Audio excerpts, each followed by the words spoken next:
with Phil stumbling drunkenly out of his bed, preparing in his head all the things he's wanted to be said. 90 minutes for Phil to fill with so much time to kill. He promised chill, but all he does instead is beg and shill. The stream's online and straight away begins to whine, but all is fine as long as chat's benign and doesn't step out of line.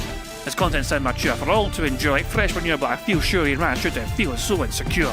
The money earned from yesterday was withdrawn and long gone, as Phil's spending impulse is always set to stay on. His supports us also slow and stays so low and fails to grow. You never know, the show may turn into an easy bingo. We're strict up across the board, we charge the war because the score can't be ignored. Just how much DSP makes us all feel so bored. To help us fight or sleep and try to keep alert to watch it creep, we play bingo while Phil will bitch on why is sheep but also cheap. While DSP is chasing green, we're seeing green across our screen as Phil's routine predictability rivals our soul machine. He'll snort and burp and lean and ban. It matters not if our true fans chatters can't see if others make him feel less of a man. Takes a drink and slaps his leg before launching into a bike, pretending there for bills when truth is there to buy a wrestling JPEG. Talks about his shitty life of Claw's cat and fatty wife and all his strife while forgetting that tits done well and they were right. With drama he will react, but as an actor it's a fact as he rehearsed to be exact in how he felt he was attacked. Pre-stream's nearly over and a win is in sight, with little white despite Phil's delight that tits were not light. We'll say alright, it is okay, and now it's time for Phil to play, but first he'll say that tits will help from being off the other day, and with those words we win again. It's never if but always when the game is won, and thanks to that we made it to the very end.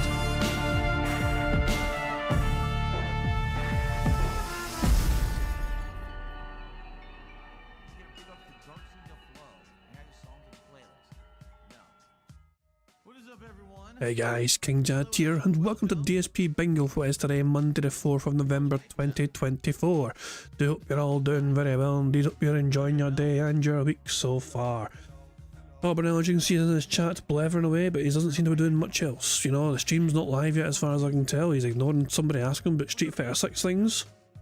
Hey, at DSP Gaming, a friend showed me a channel a few days ago, because I'm a big Street Fighter fan like you. But I gotta ask, after watching some of your gameplay streams, what's the deal calling Kami players mouth droolers and slow, huh? That's kind of over the line, isn't it? I'm a Kami main.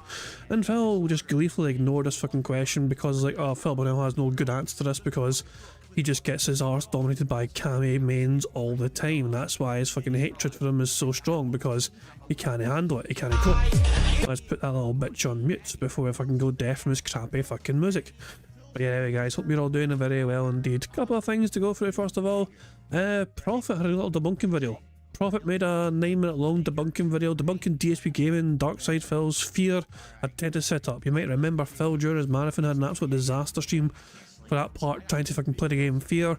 It wasn't running smoothly, it was running pretty poorly, and Phil was told by his audience there's things he could have fucking done to make it run smoother, and Phil's like, I haven't got time for that, I shouldn't have to do that, and he just fucking bolted from it. But Prophet did make a video showing you how easy it was to get the game going and set up whatever, and what Phil did wrong essentially, and just debunked Phil's bullshit narrative. So if you've not checked that out yet, I'd highly recommend, of course. You know, get to see Prophet making a little video again. Let me get the link to it.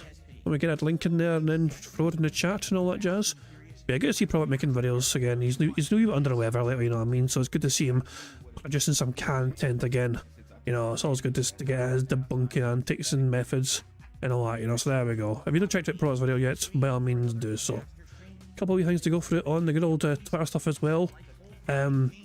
Void, who you might have remembered got leaned by Phil, you know, the kick, the big massive kick contributor, who seemed to have pissed off Phil by implying that the welfare checks were in to for his fans to give, so his fans are giving them money because the welfare checks were in, that kind of stuff.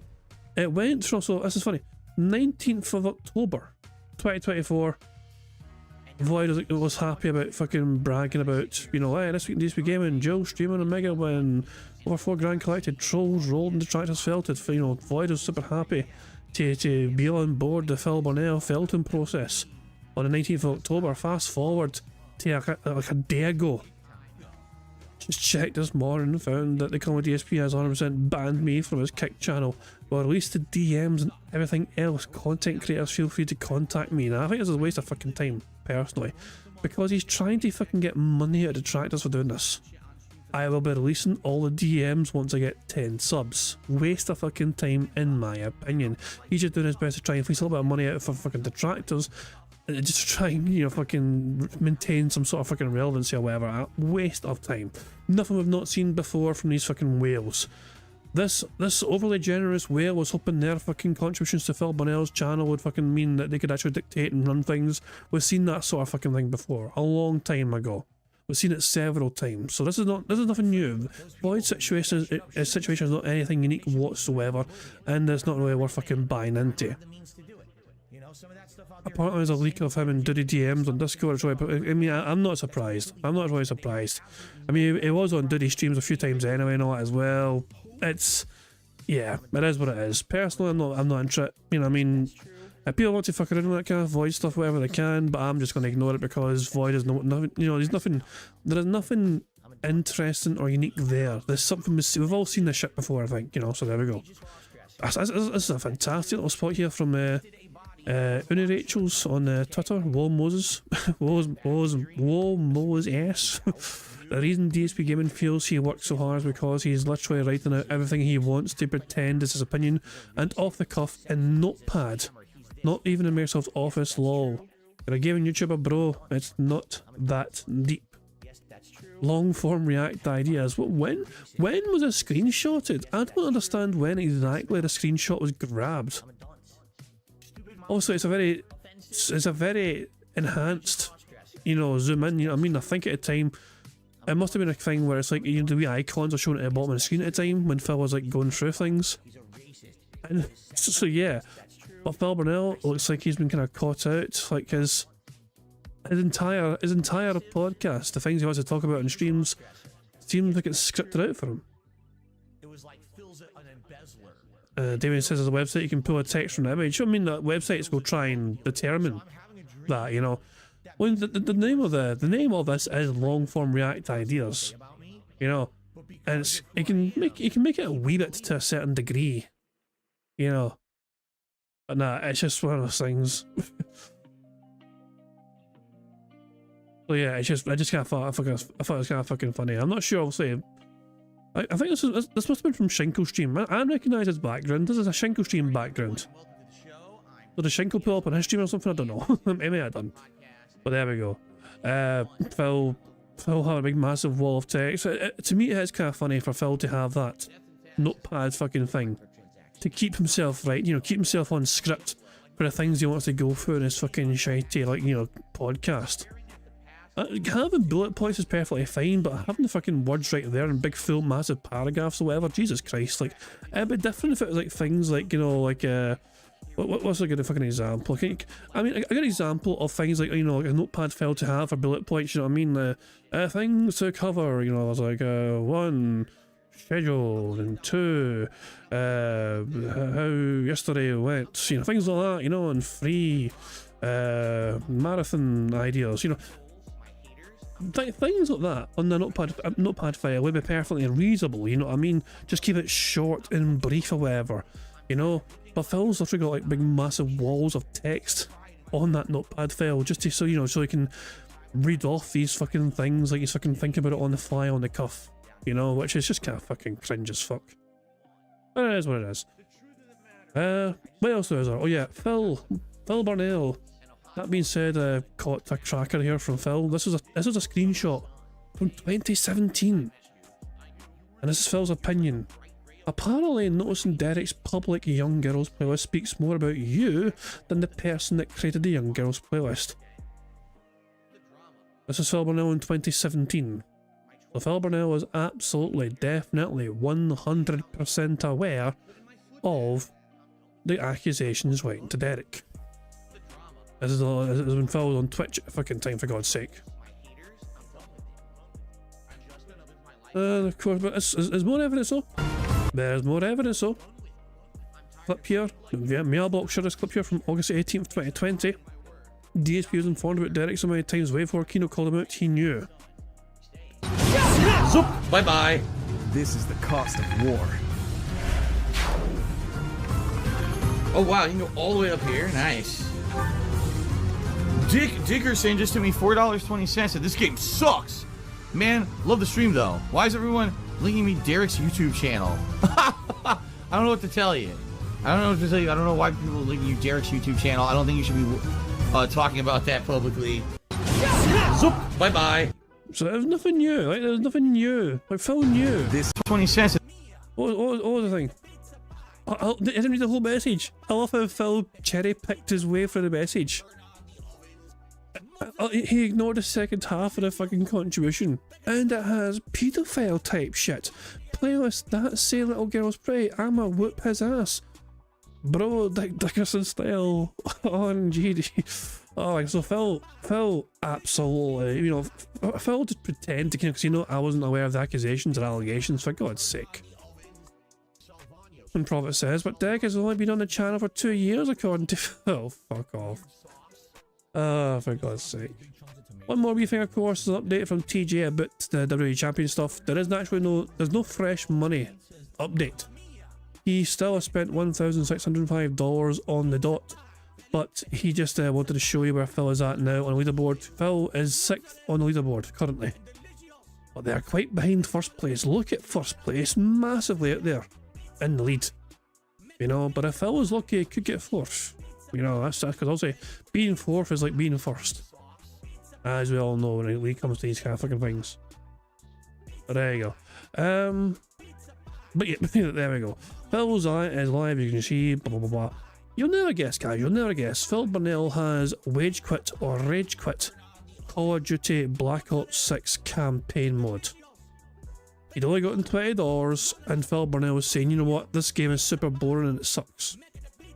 And so he wage quit or rage quit, depending on what you fucking want to see it as, the campaign mode. So he's never returned to the campaign mode. He played it for 3 hours and he says, you know what, I'm done. They went back to like multiplayer mode where he got bounties that carried him over the line, and the goal survived. So I need to raise money in order to save my ass from these state taxes out of nowhere that came up out of nowhere. So people come out, we're supportive of Phil, let's cheer, let's tip. They do it, great. Now I'll get past the state taxes, but now federal tax. Oh, now you owe more because you made more money.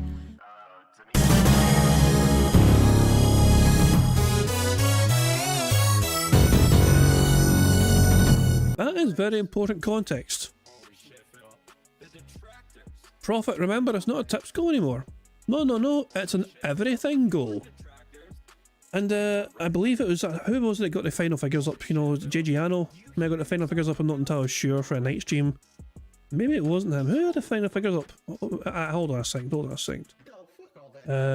Somebody had the final figures up that showed off the metrics for Phil's like stream performance or whatever. Hold on a second. Let me just scroll down this some bitch, I'll find that eventually. Where are you? Oh, I will find you. I know it's on here somewhere. Bears to Evil Age, eh? Metal Gear Solid 2, One Last Time Achievement Hunting. Is he still live? Is there a boy that's still live on Twitch? It's intended for certain audiences, mature. Uh-oh. Am I mature enough to watch Evil Age's content? I don't know. Evening, ladies. What are you so excited about? I'm having to watch Of course, ads. your boyfriend's here. Why am I having to watch ads? I have ad blocker. Why? uBlock Origin does not seem to work on Twitch, it seems, so I got to watch ads. This is outrageous. You're lucky I like you, Evil Agent. I'll watch your shitty ad. What the fuck's this fucking movie? The Rock and Chris Evans. What the fuck's this shit? Red one. No idea that movie fucking existed. And he's not even there, he's BRB. Yeah, wee bam. There's me going out to promote your shit, Evil AJ, and you're not even fucking there. God damn it. I got distracted by Evil AJ being live on fucking Twitch. You want to shout out the immortal Evil AJ, by all means feel free to go ahead and say hi or whatever, you know what I mean? Whatever, fucking go. Apparently Evil AJ is going to be BRB, he's probably stuffing his face or a pizza or something. There we go. There is a here we go. Dash Fire is who I was looking for here. So these are the metrics for Phil. The night stream for Phil saw him get $159 altogether. Tips total $36. Top tip was $30 from Iron Chef Sakai, and then 30 from Ren. It doesn't make sense really because the top tip was 30, but then Ren gave 30 as well, but it would be 60, but it's 36. I don't know. Super chat total was $5, but the kick subs is what carried it over the line. Phil got 17 kick subs, which is $85 on its own, so half the goal, over half of the goal, was made up of Phil getting kick subs. So there we are. So Phil Burnell barely made it over the fucking finish line. for Call of Duty because the final hour he bailed from the campaign mode, went back to multiplayer bounty system, and lo and behold the goal survives. As you can see, the goal set is still going strong for him. He's on 49 currently. Wasn't that the best news fucking ever? Not really.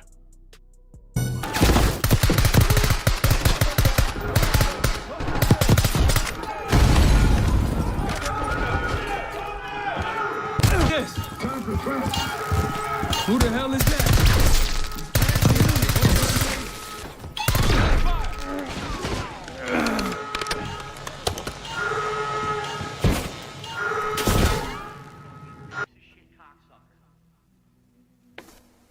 I love the lack of commentary here from Phil. Not even during the gameplay, but even when something goes wrong, he still doesn't bother his arse to say anything.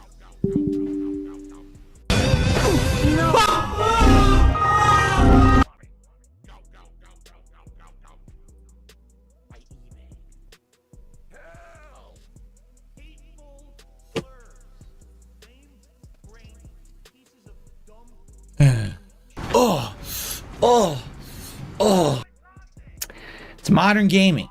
2024. The cutting edge of modern gaming. On the cusp of greatness. It's unbelievable, man.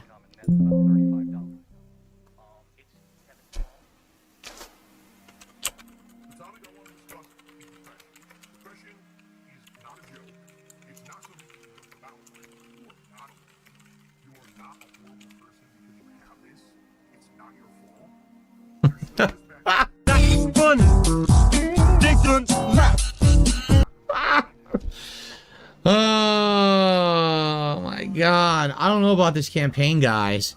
We're 3 hours in. It has not gotten good in any way, shape, or form. In fact, I'm gonna go to say it's pretty bad. The game keeps crashing. That's what, the third? I think we've had one crash per hour of playing this campaign, have we not? This is not very good at all. People telling me, oh, it's a great campaign, 8 hours long, it's so good. What game did you play? I think you accidentally booted the wrong game. Because it ain't this one. It ain't this one. This is fucking boring as shit. And it has tons of problems. I'm legit bored. Like, legitimately super bored of this. I'm not really having fun. It keeps fucking up. Like, what is going on, man? Abisho, resubscribed for 13 months and said, Phil, you're boring. Thank you very much, Abisho. I appreciate that compliment. Thanks very much. Not a great take. How is it not a great take? I'm literally speaking factual observations. Just because I'm one of the most abused people on the internet doesn't mean I don't get to make a factual observation. I can say whatever the fuck I want, and you like it. Or you shut the fuck up. This has crashed 3 times in 3 hours.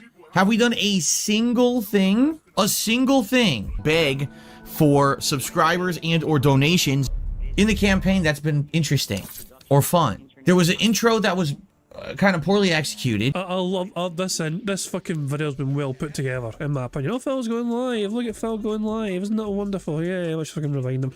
Hey, he's wearing the same outfit he was when he fucking told you he had to eat his arse with a spoon. That's a long ass fucking intro. What? Oh my god, he's fucking got a new intro. He's got a new intro, guys.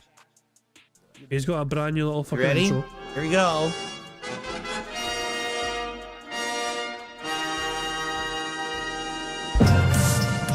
King of what, though?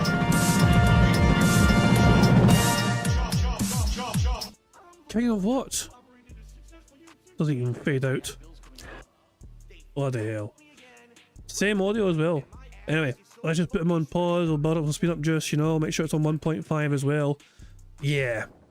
We'll just keep this little bitch on ice until I can get back to him. Correct? There was a 40-minute puzzle. Then there was a stealth mission, followed by another stealth mission. I'm still waiting for something interesting to happen. I'm like, This. Who the hell is that? look how boring this is. The guy's an ultra tank, so I can't shoot him and have fun. Now there's a grenade, yet it doesn't affect the guy who I'm fighting. He's immune to the grenade. But I have to be careful. It's so boring. How do I even use the frag I just picked up? Do you see it anywhere? How do I use it?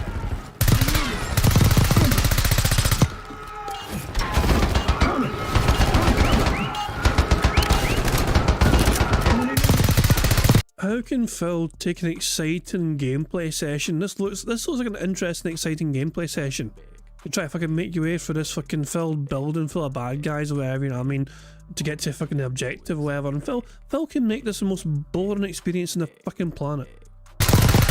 Look at this fucking idiot. What am I playing right now? Wow, that was fun.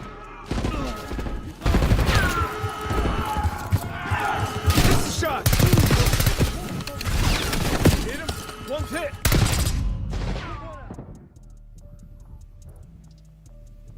That's just you getting outplayed, Phil. I'm about to fall asleep. I'm not even kidding you. I'm about to fall asleep. This is so boring. Oh.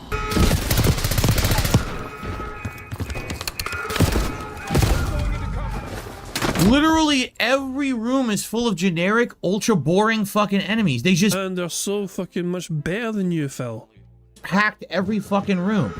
And you already cleared this whole facility, yet it's full of enemies. This is so fucking boring.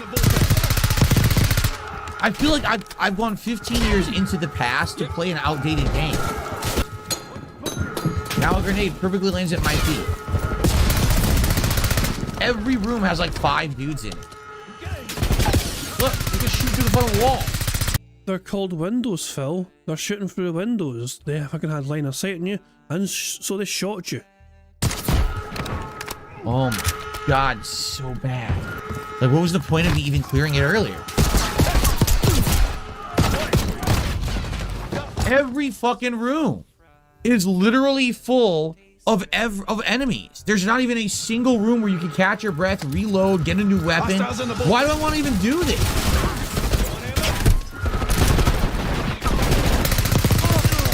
Look how bad, dude. I'm gonna turn it off. I really am. I'm gonna turn it off in a second. I'm so bored. What is Marshall doing in here? So up until this point in time, Phil's entire contributions from the night, or is it day stream? Is it night stream? Is it night stream? His entire contributions from this night stream was the super chat from DJ Sonic Swag, $4.99, and the 3 gifted subs from Darkside Pip, which is $15. That is what, so the King's Tax is $20, made up from 2 people. One person gifting 3 subs on Kick, and 1 singular solitary super chat. That is why Phil Burnell is having such an annoying time. And again, the game is inconsequential to Phil's fucking current happiness levels at this point in time. The gameplay has nothing. I can guarantee you, if Phil Burnell was sitting on like fucking $200 at this point in time, he'd have been having a far happier time. So I'm not. The game is not to blame for Phil's current mood at this point in time.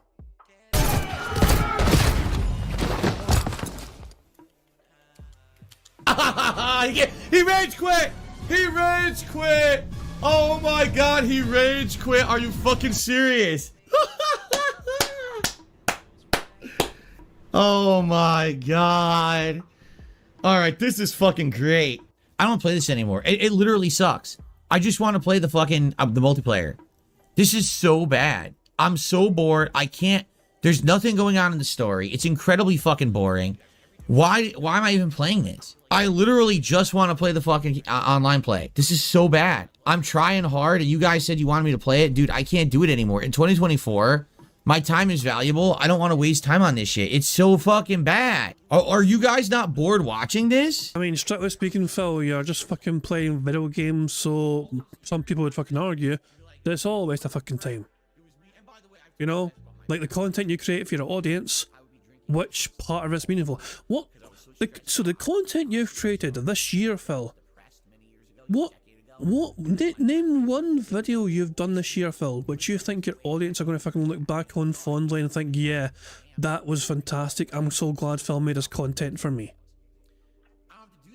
You know, like, no, you probably can't think of any because it's all just fucking same generic bullshit crap.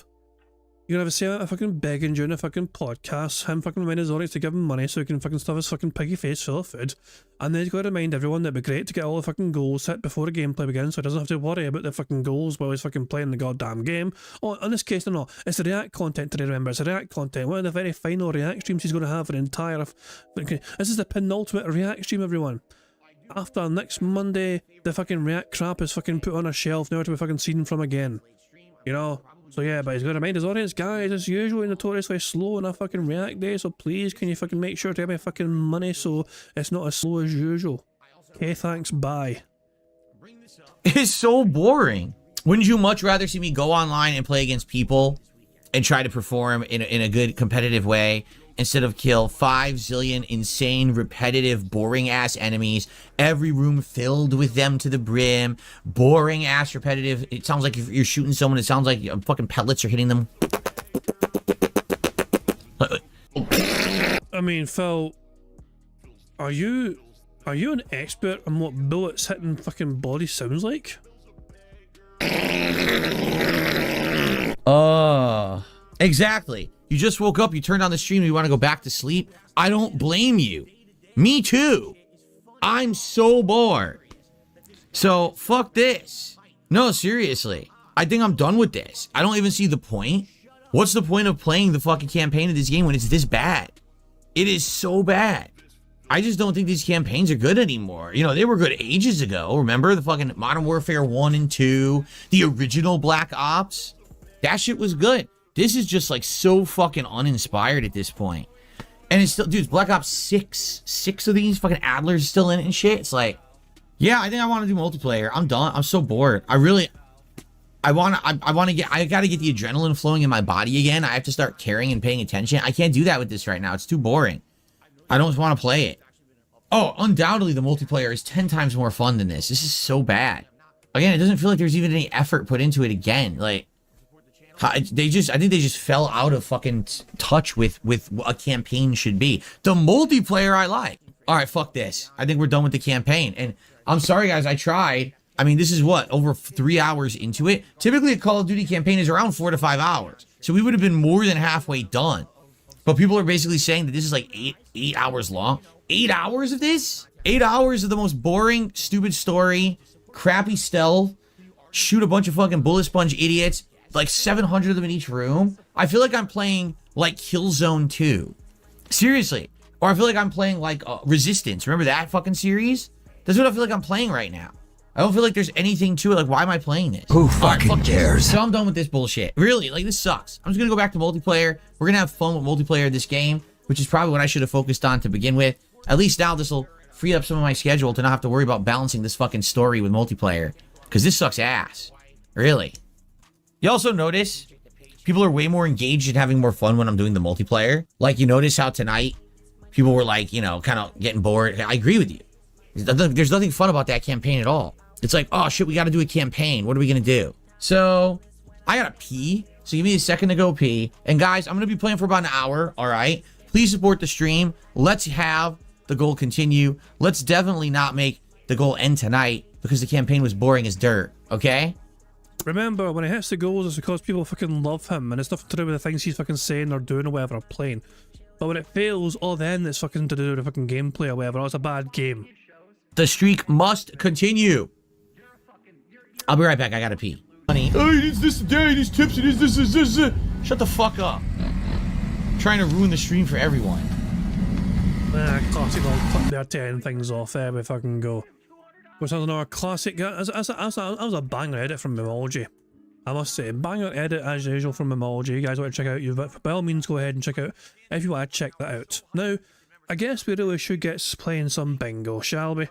And to play some bingo, we need to go to a bingo number for a bingo card. No pressure, but the first number in chat I see will be the number I use for today's bingo card. Make it a fucking good one, please.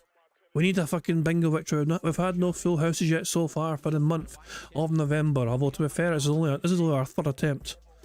The first number in chat I saw was from the Dapper Dragon, who says 80085. Weren't you late as well, you cheeky bugger?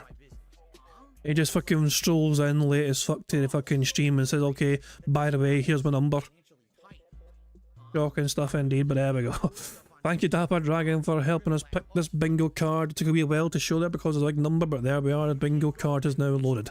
I have removed A-Log and I've replaced it with Hair Touch. I don't think it's on today's card though. No, so it's not okay. But that's one thing I've done. I've took out A-Log and I've put in Hair Touch. The Hair Touch has returned. So there we go. But we'll see that in future bingo cards, I imagine. It's not in this current one. Anyway, this is today's bingo card for today's show. We need Phil to say nobody or no one, him clearing his throat, him saying kick, him giving a thumbs up, and him saying it is what it is. The second row is Phil saying now, him doing a Y or a T pose, him getting at least $150+ in support, him being all siege mode, which is where he folds and crosses his arms, and his voice cracking. The third row is Phil saying schedule, literally, king, you guys, and detractor or trolls. The fourth row is Phil saying something style, you know, like RPG style, Gangnam style, whatever. Him saying hilarious, obviously, in fact, and him getting a good old turbo nose where he goes, no. And the fifth and final row is Phil saying reality. Him displaying some YouTuber jealousy, him using some hateful slurs, him saying alright, and finally him saying tired. So there we go, that is today's bingo card we have for this show today. Hopefully we can get the full house 25 out of 25 on the bingo board. And yeah, if we do that, we'll add $10 to the bingo prize fund, which is currently sitting at $24, as you can see below the bingo card. There's a variety of ways for us to get free spaces to help us on our way to a full house bingo card though. For example, if Phil burps, begs or snorts 10 times before he starts recording for his shitey react content, that gives us a free space. And if we get 100 likes on this bingo stream before we finish playing bingo, not only will that give us a free space as well, but you guys also get to enjoy the Bubbles animation made by the supremely talented Pixar Animations to celebrate the 100 likes. So you guys are in full direct control of one of the ways we can get a free space. The rest are usually controlled by Phil's bizarre body functions as well as him begging like the little bitch that he is. Of course, for every 5 new or rejoining members as well, we get a free space on top of that as well. So there's another way you guys are in control of that. But there we go. At the end of the month of November, we're going to have a marble race to determine who gets to take home half of that bingo prize fund.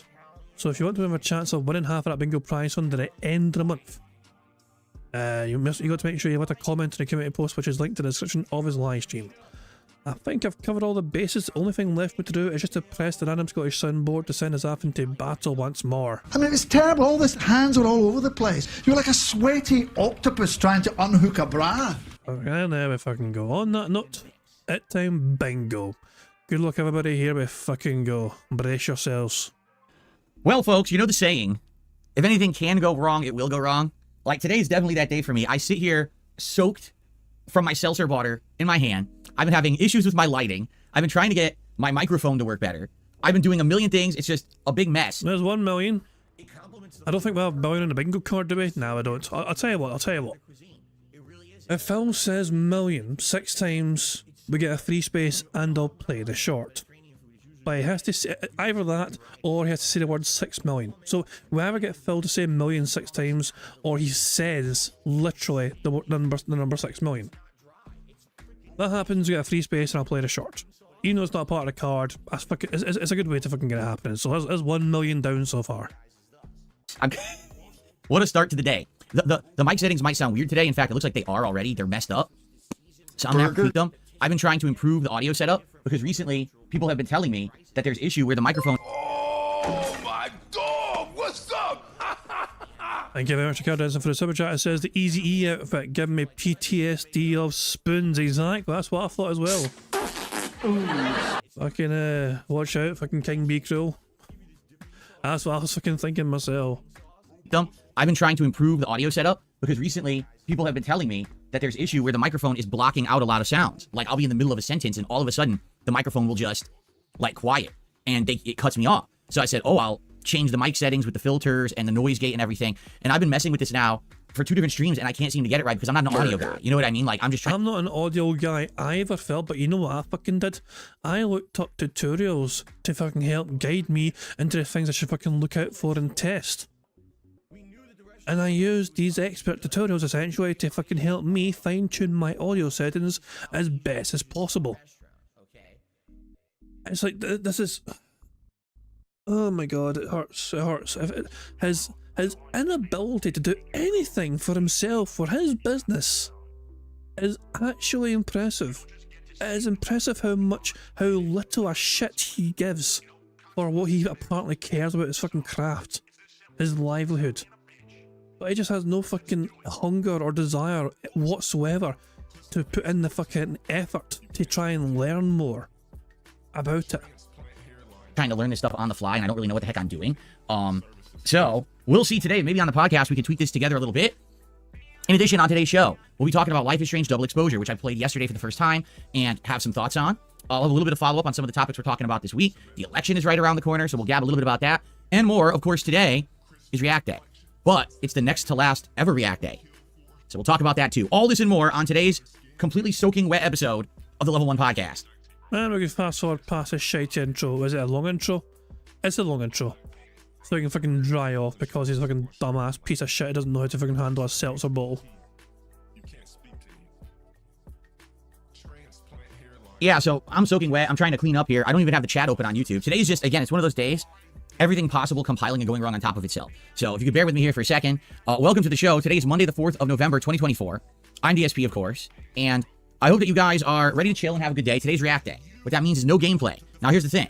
Burger. I'm well aware that we're in the middle of the busiest gaming season of the year. I'm backlogged on playing new releases. You guys have been asking me to play more games and saying that I'm not playing games enough when it comes to these releases to really stay and cover them in a quick manner. And you're right. It's been crazy with me juggling the once a week React stuff, real life stuff going on, and other things all at once. So I apologize for that. I know that people want more gameplay. Notably, some people have said, why haven't you even tried Dragon Age Veilguard yet? Like, you've been talking about, possibly playing it. You even found a cheap way to get it, but you're still not playing it. I'm like, yeah, you're right, because I can't. Like, I can't right now. If you look at my schedule, I'm so busy juggling what I'm already playing that I haven't had time to really play a new game.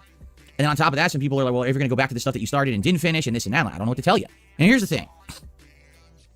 For a lot of streamers, this isn't a big deal, right? For a lot of streamers, they're constantly jumping in and playing a little bit of a game. And then they see if they like it or not, or if their audience likes it, and then they drop it if not. Or sometimes they just drop it because they just didn't have time to continue it regardless, and it's no big deal. But I get it that for me, I'm the kind of person that has been playing, very long playthroughs, correct? Jade, really that happened yesterday? Jade says he tried to talk all day yesterday and the chat didn't see him. Jade, I'm sorry, really that happened? I don't know. That seriously happened. He tried to talk in chat and maybe Jay was just being ignored. It's a distinct possibility that the chat were ignoring Jade. But he's gonna fucking pretend there was like tech issues or whatever. Why? You're here today and we can see you. So I'm not sure what the heck happened yesterday. I wonder what happened to poor Jade yesterday. I'm sorry about that, Jade. If it happens again, certainly let me know. I don't know what could have happened because no one timed you out. No one had an issue. Burger. I wonder. Huh. Well, I'm sorry to hear that. Now, we can see you now, that's for sure. Yeah. Okay, anyway. So, yeah, a lot of streamers, it's not a big deal, but for me, people kind of expect that when I dive into a game that I'm probably going to play it, in full length. And so just take a look at some of the games recently, right? So, A Quiet Place. We played, like 5 hours of it, and I haven't gone back to it, and it's been like 2 weeks, and I don't even know when I would right now. And a couple people, not a ton, but a couple people left comments and were like, hey, are you ever going to finish this game and go back to it? And I don't know. I legit don't know when I would have time right now. And now, I'm playing the campaign of Call of Duty Black Ops 6, and people have been asking me to play it, and I'm like, yeah, but I really like the multiplayer, so I'll try to sneak it in when I can. And now I played 3 hours of it, and I can't stand it. I'm bored of it. It's so boring, and just feels like, again, it's the same fucking formula of either we're going to do something silly, like they tried to copy Hitman at one point, and then they tried to just have a stealth mission that was boring, and then when it went to the whole, run and gun, kill a bunch of people, it was super boring. Like, no exaggeration, it was ultra boring. It was just like endless amounts of rooms full of generic enemies, packed to the gills, super repetitive. I don't want to play this. It feels like an N64 game. I want to go back to the multiplayer where I'm having fun, right? So, there's been things that I've been dropping left and right, and I don't know what to say. Like, I'm trying to find the right mix and balance of things that are good for the stream, that you guys are enjoying, that I'm enjoying, that we're all going to want to keep seeing, right? And it's actually kind of tough right now. This year has been one of the toughest years to maintain a game schedule. Now, what does the sugar do in the sauce? And the reason is, quite frankly, a lot of the games this year were very underwhelming. A lot of the games this year that you thought would have been, we're going to nail it, it's going to be perfect, ended up being kind of meh games. Or games that just don't really hold much interest after like one stream. So, it's tough right now. Like right now, this week, I'm still going to keep playing the Call of Duty multiplayer. And well, you cannot rely on the fucking games to fucking carry your ass through a fucking stream. No, people will watch a stream usually for the fucking content creator to make that an interesting experience for them to watch it. And an enjoyable experience. People still fucking stuck in this old mindset where it's like, people go to streams to fucking see the game being played. No, like, it's the content creator has to fucking make it worthwhile. But these brand new games that come out, yeah, spoiler alert, everyone's fucking playing the game, right? these hot new releases coming out, everyone's playing the fucking game. So it's up to the content creator to fucking try and make their stream stand out compared to everyone else playing the same fucking game. So it's their fucking personality, it's got to fucking shine in their fucking mannerisms, and it's got to fucking be a fun experience for the fucking viewer. But Phil Burnell is fucking stuck in the fucking this like prehistoric mindset where it's like, no, the game will do all the fucking talking for me. The game will bring butts to seats, whatever. I don't have to fucking worry about trying to be entertained because that's the game's job. We're playing Life is Strange Double Exposure, which we're going to talk about in a second. And then later on in the week, okay, number one, I'm going to be getting a PS5 Pro at some point, and I'll be covering it by unboxing it, hooking it up, exploring its features, and playing some games on it to see how they perform on the Pro versus, you know, the base PS5. Perhaps we'll try to pump it up to like 120 hertz and see if it runs a better frame rate, and can we go to 4K, and what does it look like there, and stuff like that. But outside of that, this Friday, there's Slitterhead. And you're like, wow, it looked interesting. All the stuff that we saw, you know, about Slitterhead looked interesting. Now the reviews are out, and the review is like, the highest review I saw for Slitterhead is an 8. The lowest review I've seen is a 3. A 3. People are definitely not loving the game. They thought some people think it's okay, and some people are like, meh. So, now do I play Slitterhead, or do I skip it? Right? Like, what do I do? Do I actually play Veilguard? We can get it for $17. I can get Veilguard through the EA Plus Premium, whatever the heck it's called, subscription service. So I can start playing that this week. Do I do that? Like, I really don't even know what to do anymore in regards to games, because there's nothing that's a surefire win. It seems like games are so hit or miss. You know what I'm saying? That nothing is consistently good. And this is the busiest gaming season of the year, and the only consistent game I have to play is Call of Duty multiplayer. That's pretty sad. Nothing else has come out that's been, you know, good, right? Who fucking cares? That is true. There's a new Mario and Luigi game called Brotherhood coming out, and even that one, it's not doing very well. The reviews are like, man, it's not that good. So like, what do I do? Right? Like, I don't know. What do I play? I don't know what to play. It's very confusing right now. You know, I was having a good time, and all of a sudden it seems like gaming's falling apart. We thought that November was going to be insanely busy, but instead it's turning out to be kind of a disappointing month. Like, for example, here's what's going on in November, okay? So, Mario and Luigi Brothership is on November 7th, which the reviews are saying is not very good. Slitterhead, November 8th, and the reviews are saying it's not very good. Dragon Quest III Remake, November 14th. Now, if you guys didn't want me to play Metaphor, and I couldn't get an audience to come by and hang out and support Metaphor, how the hell would I get people to come by and support Dragon Quest? Right? Microsoft Flight Simulator comes out on the 19th. That I'm definitely playing. I'm putting it into the rotation as a chill stream game. Absolutely. Okay? So Stalker 2, is Stalker 2 still coming out on the 20th? I don't know if it is. But if it is, maybe that's one to check out. But again, even that's a big question mark, correct? After that, we got a few games in December, like Marvel Rivals on December 6th and Indiana Jones. I forget when that is because the date got erased somehow. But that's about it. Like, seriously. Like, that's it. That's all that's going on. That's all the games.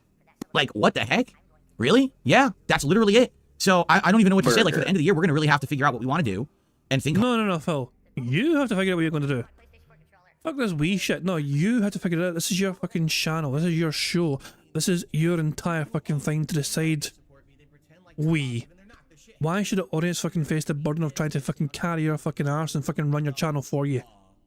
Hard about it. And maybe bring back some games that have been on hiatus. Maybe we can bring back A Quiet Place and finish it. Maybe we can bring back System Shock Remake. Maybe we can check out Fallout London. You know, there's going to be some things we're going to have to talk about and figure out, because for right now, I feel like it ain't working. I feel like with the lineup that we currently have, things are not going to be working out very well, you know?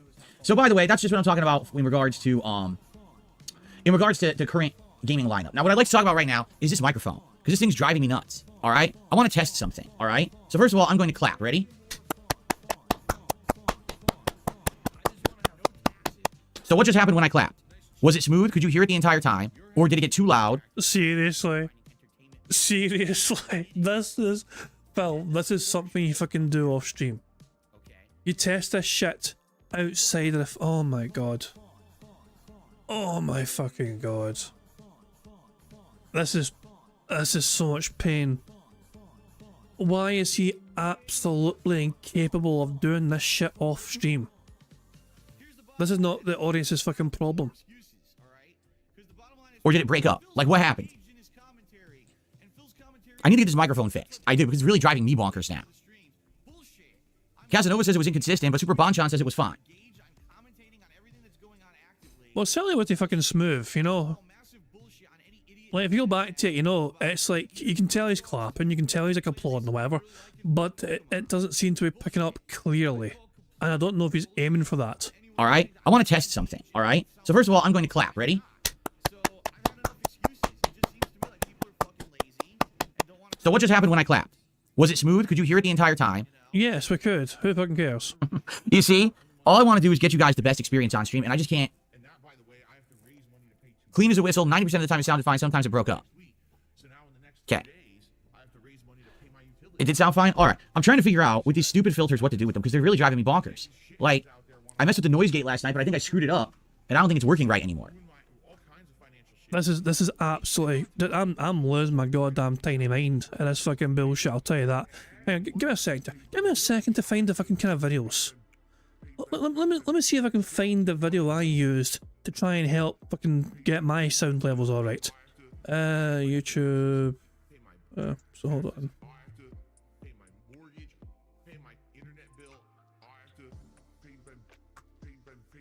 What kind of videos did I fucking use? So I can't mind. Blah blah blah blah. I'm not sure exactly what videos I used. In case you're wondering, I went and like searched fucking like these kind of things, like OBS microphone settings, you know, and like things like this. These kind of videos will fucking do generally quite well for you. Any of these, you know, these kind of fucking things will do okay for you. Sound like a fucking pro, whatever, OBS streaming settings, recording settings, how to set up fucking, you know, and all this crap will generally tell you the same thing, you know? Like this kind of thing here. For example, go away, nice fucking zooming effect. But there'll be different things here, like speaking correctly into your fucking mic and it'll fucking telling you what to look out for, you know what I mean? It's like, oh, you want to fucking make sure it doesn't like peak or whatever. Well, there you go, your microphone fucking levels. You don't want to go in the red too fucking much, you know? All this crap here, but then I'll fucking go through things as well, like there's like different settings and filters. You got the noise suppression, you got the noise gate, you got the free band equalizer or whatever. The two most important filters, you know. Things that's what I'm saying. These are videos, I use videos like this from for trying to fucking fine tune my stuff. Now these videos won't tell you exactly what to use for you, but they'll tell you how to fine tune this stuff for your own microphone, for your own setup. The fact that Phil Bonnell is too fucking lazy to watch a video like this to fucking try and learn and understand more about things like how noise fucking gates work and compressors and, you know, and limiters or whatever, he doesn't want to fucking put in the effort to understand the point of them and what they actually fucking do. It's apparently fucking outside his fucking, you know, it's outside, it's an impossibility for Phil Bonnell to fucking watch this type of video and try and learn and understand something from it. You know, that's apparently a big fucking no-no. Instead of fucking going on his streams and fucking mess about it on the streams and let the audience try and fucking figure it out for him. I think I had this around 40. The open threshold I think I had around 40. And then the closed threshold I think I had around like 30. Like this. I think this is how I had it. So I'm gonna test again. See, it seems like the mic's blowing up now. And it didn't used to do that. It seems like when I clap it goes into the red now, and it's not supposed to do that. It's only supposed to stay in the yellow, but now it's going to the red, and I don't know what's causing it to go into the red and blow up like that. So it's not the noise gate, or is it the noise gate? See, this is the thing as well. Remember I told you, like, I could be super fucking loud, like this, but it won't go into red too much, and if I speak quietly, then my microphone will compensate for that, like I'm doing right now, and I'll also be understood and heard from you guys because there is a feature on the microphones, so it won't fucking go into red too much, regardless of how loud you're fucking being. You know? But yeah, this is Phil does not want to try and fucking spend 5 minutes understanding and learning about these fucking things. It's an impossibility for him. Like, also, I set mine up so if I start typing on the keyboard, usually I won't get heard by you guys. You know, so you guys won't hear the keyboard noises, you know, which is right below the fucking microphone. You know what I mean? Things like that, you know. You guys won't hear, if I have a fan on in the background or whatever, you guys won't hear the fucking fan blowing in the fucking towards the fucking microphone and all that shit. Right, I try to fine tune this as best as I could for my audience's sake, you know what I mean? Because also I naturally fucking care about the audio quality you guys will be hearing, because a lot of the stream is essentially what you guys hear. A lot of the stream, as well as fucking hearing and seeing what Phil does, is you guys having to listen to me as well. So naturally I try to want to give you guys as good a possible experience in what you hear. You know, that's just my mentality, and this is not even, this is my hobby. This is my fucking hobby, for fuck's sake. And Phil, this is his job, and he doesn't fucking know or understand these kind of things. Or care. It's not the noise suppression, because I didn't mess with the noise suppression. Maybe it's the noise limiter? I don't know. I don't even know if I messed with the noise limiter. I don't remember. What if I do this?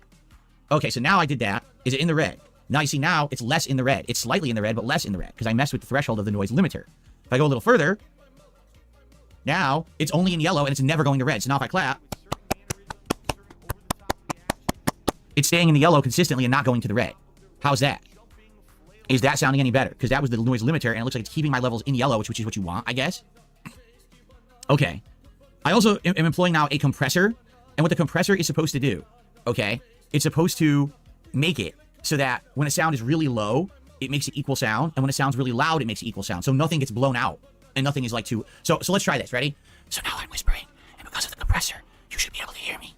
And now I'm standing here and I'm talking at a normal volume. And you should be able to hear me. And now I'm way back here. And even though I'm way back here, you should still be able to hear me. Did it work? Because that's the compressor at work. So if that all sounded good, that's because I have the compressor on. Okay? Now, it worked. People are saying it worked. Cool, because I never had that before. I never had the compressor. All right? Now, I'm going to go to the other side of the room and talk. And I need For God's sake. you guys to tell me if you can hear me at all in any of these situations. Ready? Let's test it. So first I'm over here, and I'm near the side of the mic, and it looks like you guys can hear me. Now I'm going to move away. So now I'm on the other side of the room, but it looks like you can still hear me. Now I'm going to go to the window. So now I'm on the other side of the room, and I wonder if you guys can hear me at all. Okay? So did you hear me in all three situations? All three you could hear me. Who fucking cares? You heard me in all three situations. There's a problem then, because it used to mute the sound from the other side of the room, because now what I'm nervous about is you're going to hear the fan again. So let me test this. I'm going to do the fan all the way up to max blast. Okay? The fan is now on maximum. I'm going to be quiet, and you guys tell me if you hear anything, okay?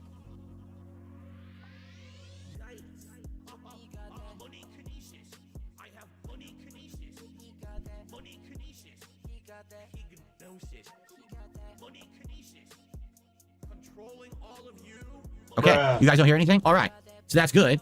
I'm just curious now about the air conditioner, because obviously the fan isn't that loud. The air conditioner is. And so when it's AC season next year, I may have to mess with this filter a little bit. Okay?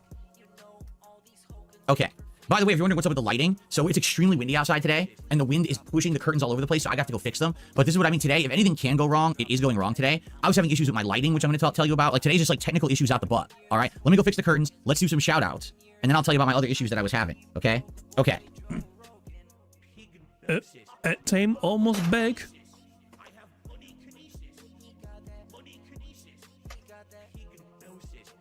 How far are we behind Phil right now? 70 minutes, 80 minutes. Oh. You don't hear that, right? Okay. Well, I heard something briefly. Well, keep in mind, Phil, when you're talking, the microphone will turn off these fucking like limiters and compressors. So if there's something noisy like going on in the background, we might hear it while you're talking. But if you're not talking, then if it's set up properly, then it shouldn't be heard whatsoever. There's loud noise outside, and I'm wondering what it is, but you don't hear it? That's okay. That's what we're testing. Okay. I'm thinking of getting some Velcro for my curtains, because we haven't really had like crazy windy days since I've had the blackout curtains yet, but now it's windy and the curtains are moving and the sun's coming through. As you can see, it was messing with the lighting. So I'm debating buying some sticky Velcro so I can stick the middle curtains together and they'll stay closed even with the wind. Who fucking cares? Okay. So let's do some shout outs and then we're going to continue on. I'm going to tell you about the issue I was having with my lighting this morning. So we start off today with Darkside Matthew. The first contribution is a $2 super chat, and he says, let's hit that 50 streak. Hello to DSPN chat. Good morning, Darkside Matthew. It's good to have you here. Indeed, we should call the attention to the leaderboard. As you can see, 49 straight streams Give me your money.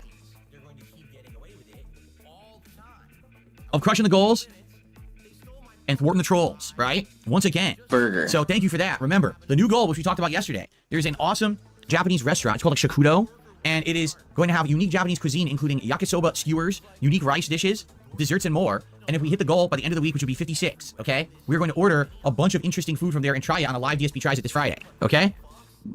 So, very good. I'm excited for that. Let's keep that momentum going. Remember, all contributions count, including super chats, super stickers, memberships, gifted memberships, subs, gifted subs, and tips. And I have animations for every kind of contribution possible. They're all going to have nice animations on the stream. So please consider supporting the stream, by the way, because it is React Day. It makes me nervous always on React Day, because once we finish with this podcast and we go to reacting, the DSP versus the internet show, attendance falls right off, and so does support. And it sucks because I really like the show, but I've seen over the last 6 months this big decline, and I'm like, all right, it's time to end the show. It's today and one more week next week, and then the show is done. But then we're going to work on a new long-form react show. In fact, I have some stuff to review today. If we have time, I'd like to go through some suggestions that I got for the new long-form react show that could possibly make it work. Okay, so we'll talk. We might or might not talk about that today. You know, the whole idea is to retire the clip show, have maybe a month off from doing them, and then bring back a long-form react show that could work much nicer because we have set topics and videos set ahead of time so people know what to anticipate, and if they're interested in that topic, they can show up for that particular event. I think that's going to be much better than just, random clips that you don't know what's going to be watched today, so you don't know if it's going to be a good show or not, right? What's wrong with random clips, Phil?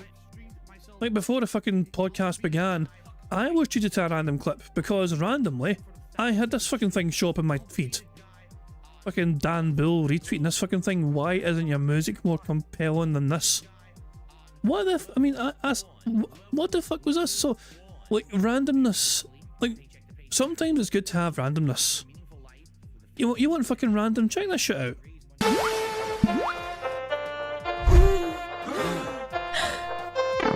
Say me Mario, please let me Luigi. No, no, no, I don't think so. Why? What you saying, bro?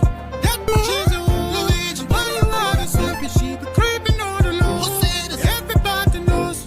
Oh, Mario. Don't say she's for the streets. Don't say go. It's weird. Random is fucking weird, isn't it?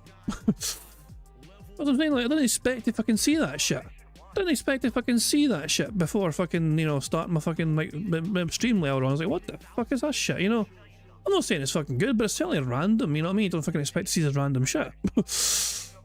And by the way, one more thing, I'm surprised Phil's not actually covered it, actually. Phil got over 2,000 views for his fucking DSP Destroys the Wokest Scene in Dragon Age Veilguard. You know, I'm surprised that Phil Burnell is not, you know, giving himself a big massive pat in the back for, you know, going viral once again with his views.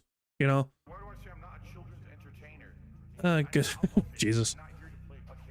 The detractors, Lord Diaz and all that shit, yeah. When is this happening again?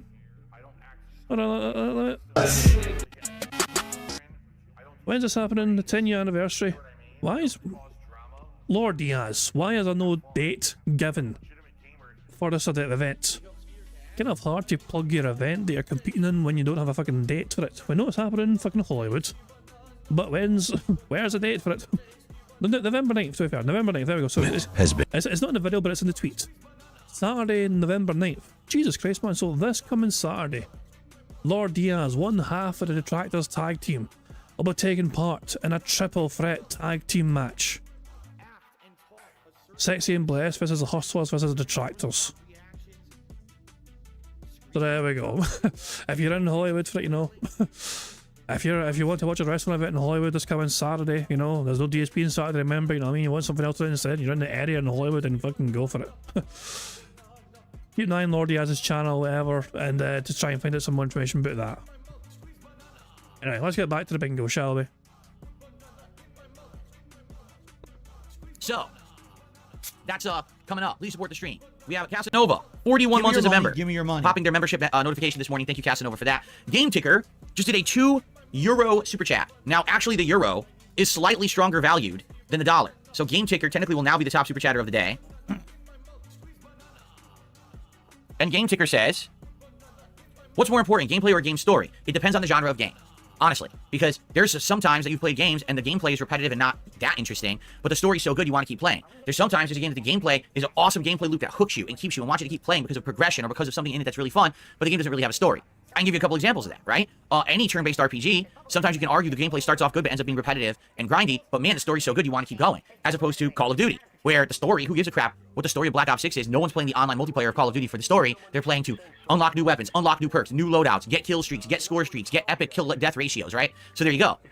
There's no definitive answer to the question. It's a very subjective question as opposed to an objective one. Everyone's looking for something different in a video game, much like everyone looks like for something different in a movie. Some people might love dramas, some people might love love stories, some people might want action with just a bunch of explosions, some people want horror with gore, but some people want psychological horror, right? So it's all different. It's all personal preference, right? Okay, my hair is really weird today. Look at that. Really, really weird. I'm pretty sure we're getting a haircut in the next 1 to 2 weeks. I don't even know because again, my wife makes all the appointments, and So hold, wait a second. Is she your mother? She decided. Oh my god. Oh, they go together for a 2-for-1 special. I'm convinced of it. I'm convinced of it. They go together to the same place for a 2-for-1 special. Phil wouldn't know how to get his hair cut if a cat didn't make the appointment for him. Also, look how massively uneven his hairline is when he does this. Jesus, man, the 2-for-1 curls and twirls special. Give me a wee sign to you. Let's see if we can get a good thumbnail thing from this kind of thing here. 2 seconds. Jesus Christ, man. And there we go, the background removed. Right, let me throw that in the members Discord and the members can have all sorts of fun with that. There we go, good stuff indeed. Right, let's get back to the bingo, shall we? So, where do we leave off? Phil's wife makes the appointments for his haircuts for him. Phil Burnell's not even in charge of when he gets his own haircut.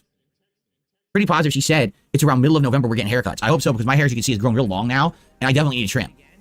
Okay, so thank you, Game Ticker. Now, we head over to the tips side of things to get started. Our first tip of the day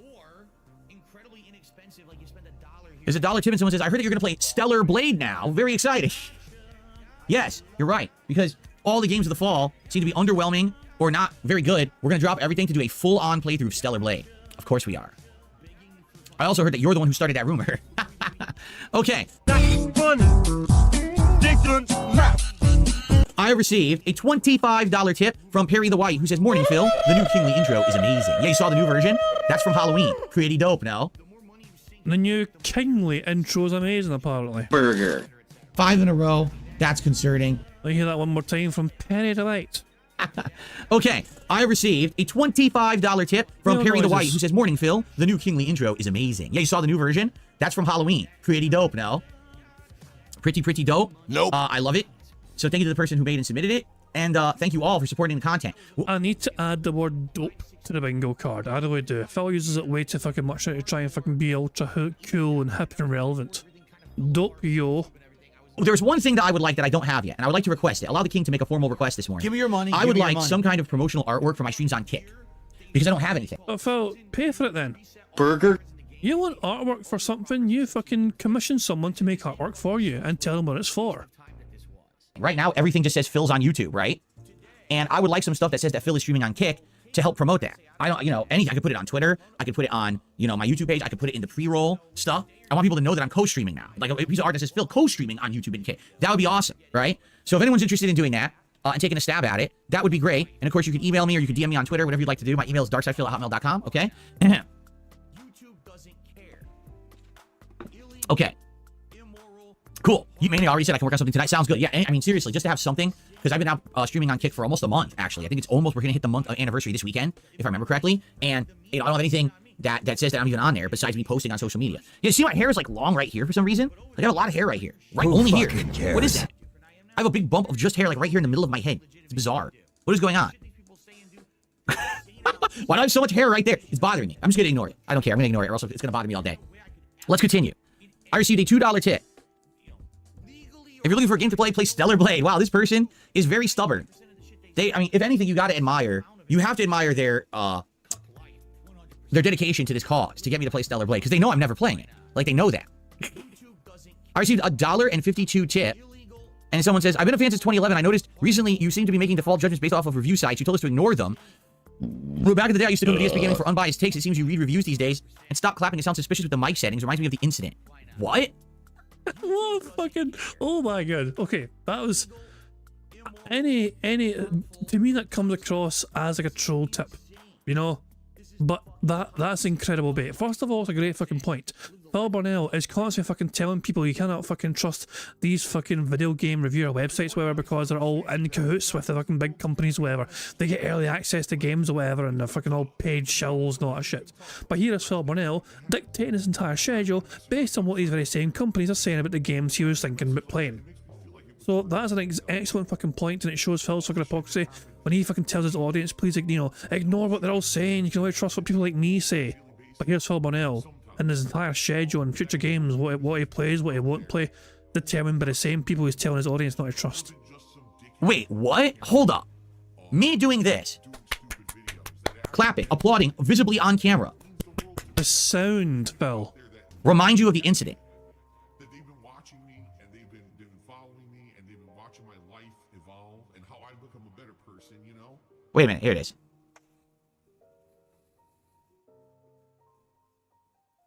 No, I don't think so. I think you're just stupid. Sorry. I don't know what else to say. That's probably one of the stupidest comments I've ever received. Me clapping reminds you of the incident. Okay. Well, what happens when I burp? Right? What happens when I fart?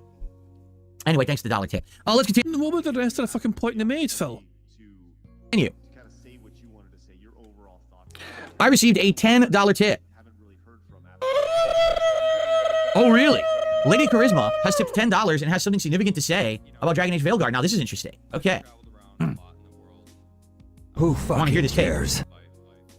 So here's what Lady Charisma has to say. Just skip Veilguard after 20 hours playing it. So this person's played it for over 20 hours.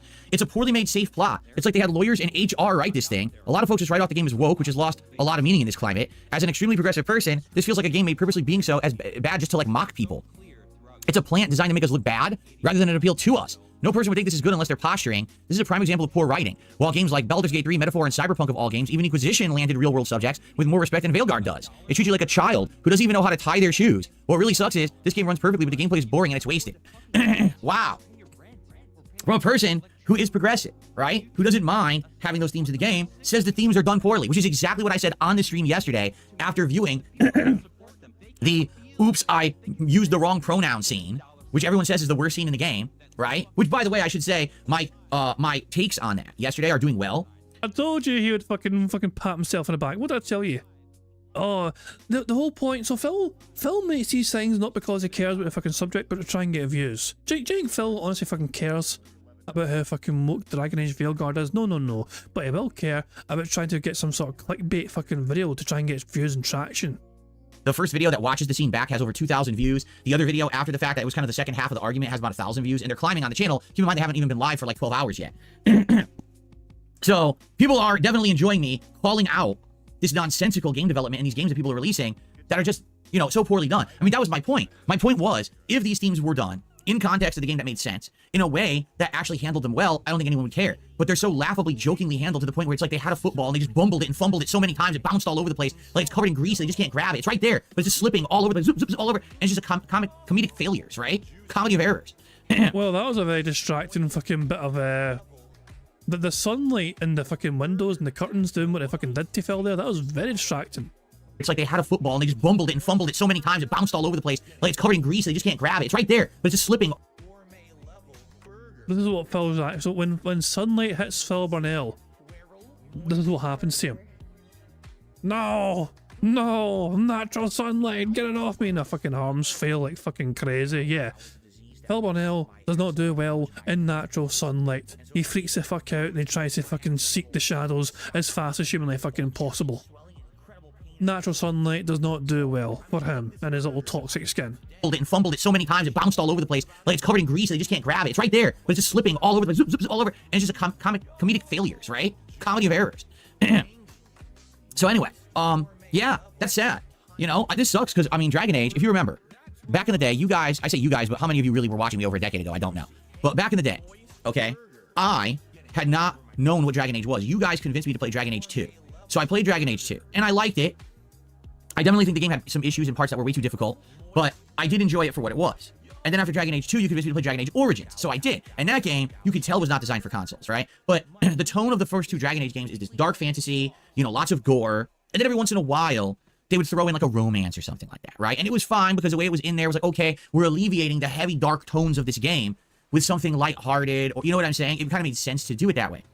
But this game just seems like they just want to put real life issues in it for the sake of feeling like, hey, everyone, look at us. We're pertinent. We're relevant. We're talking about stuff that's going on in the real world. But people aren't buying Dragon Age to experience real world issues, right? It's like I said yesterday in the video. Who bought Dragon Age because they want to hear people sit down and talk about politics in real life, right? It's not even like the politics of the game. It's like shit from real life that we're dealing with right now. No one wants that. Do you play Super Mario Brothers to hear the Goombas talk about pronouns? Right? What the fuck? No, I just want to stomp the Goomba. I want to grab the coins. I want to save the princess. That's the point of a video game, to escape reality and to be able to have some fantasy in your life so that you can do things that normally wouldn't be doing, you know? This drives me nuts that people act like this and think that, oh, this is great. It's not. I don't think that having that content in Veilguard is helping anyone. It doesn't help trans or non-binary people. It doesn't help people who are trying to push a progressive narrative. It just fumbles the ball so bad, it makes everyone look bad. Again, it really felt to me like the BioWare devs wanted to be Naughty Dog. Man, if only we could be Naughty Dog and turn our game into The Last of Us 2, so that we'll be champions for progressiveness, and people will buy the game on that fact because the game ain't so good. The truth is, Last of Us 2 was really good. People who were playing Veilguard are kind of like, it's just kind of meh. So, yeah, that's pretty sad, man. It's sad that again, this is what I'm saying, the point I'm making. We're in the midst of the busiest gaming season, and these are the games coming out. It's not even a good gaming season, in my opinion, right? It really hasn't been. It's been almost... Was that a suppressed burp? These are the games coming out. It's not even a good gaming season, in my... I don't know, was that a suppressed burp? Also the fucking... Hold on. I must. Bear with me. 2 seconds, but I must.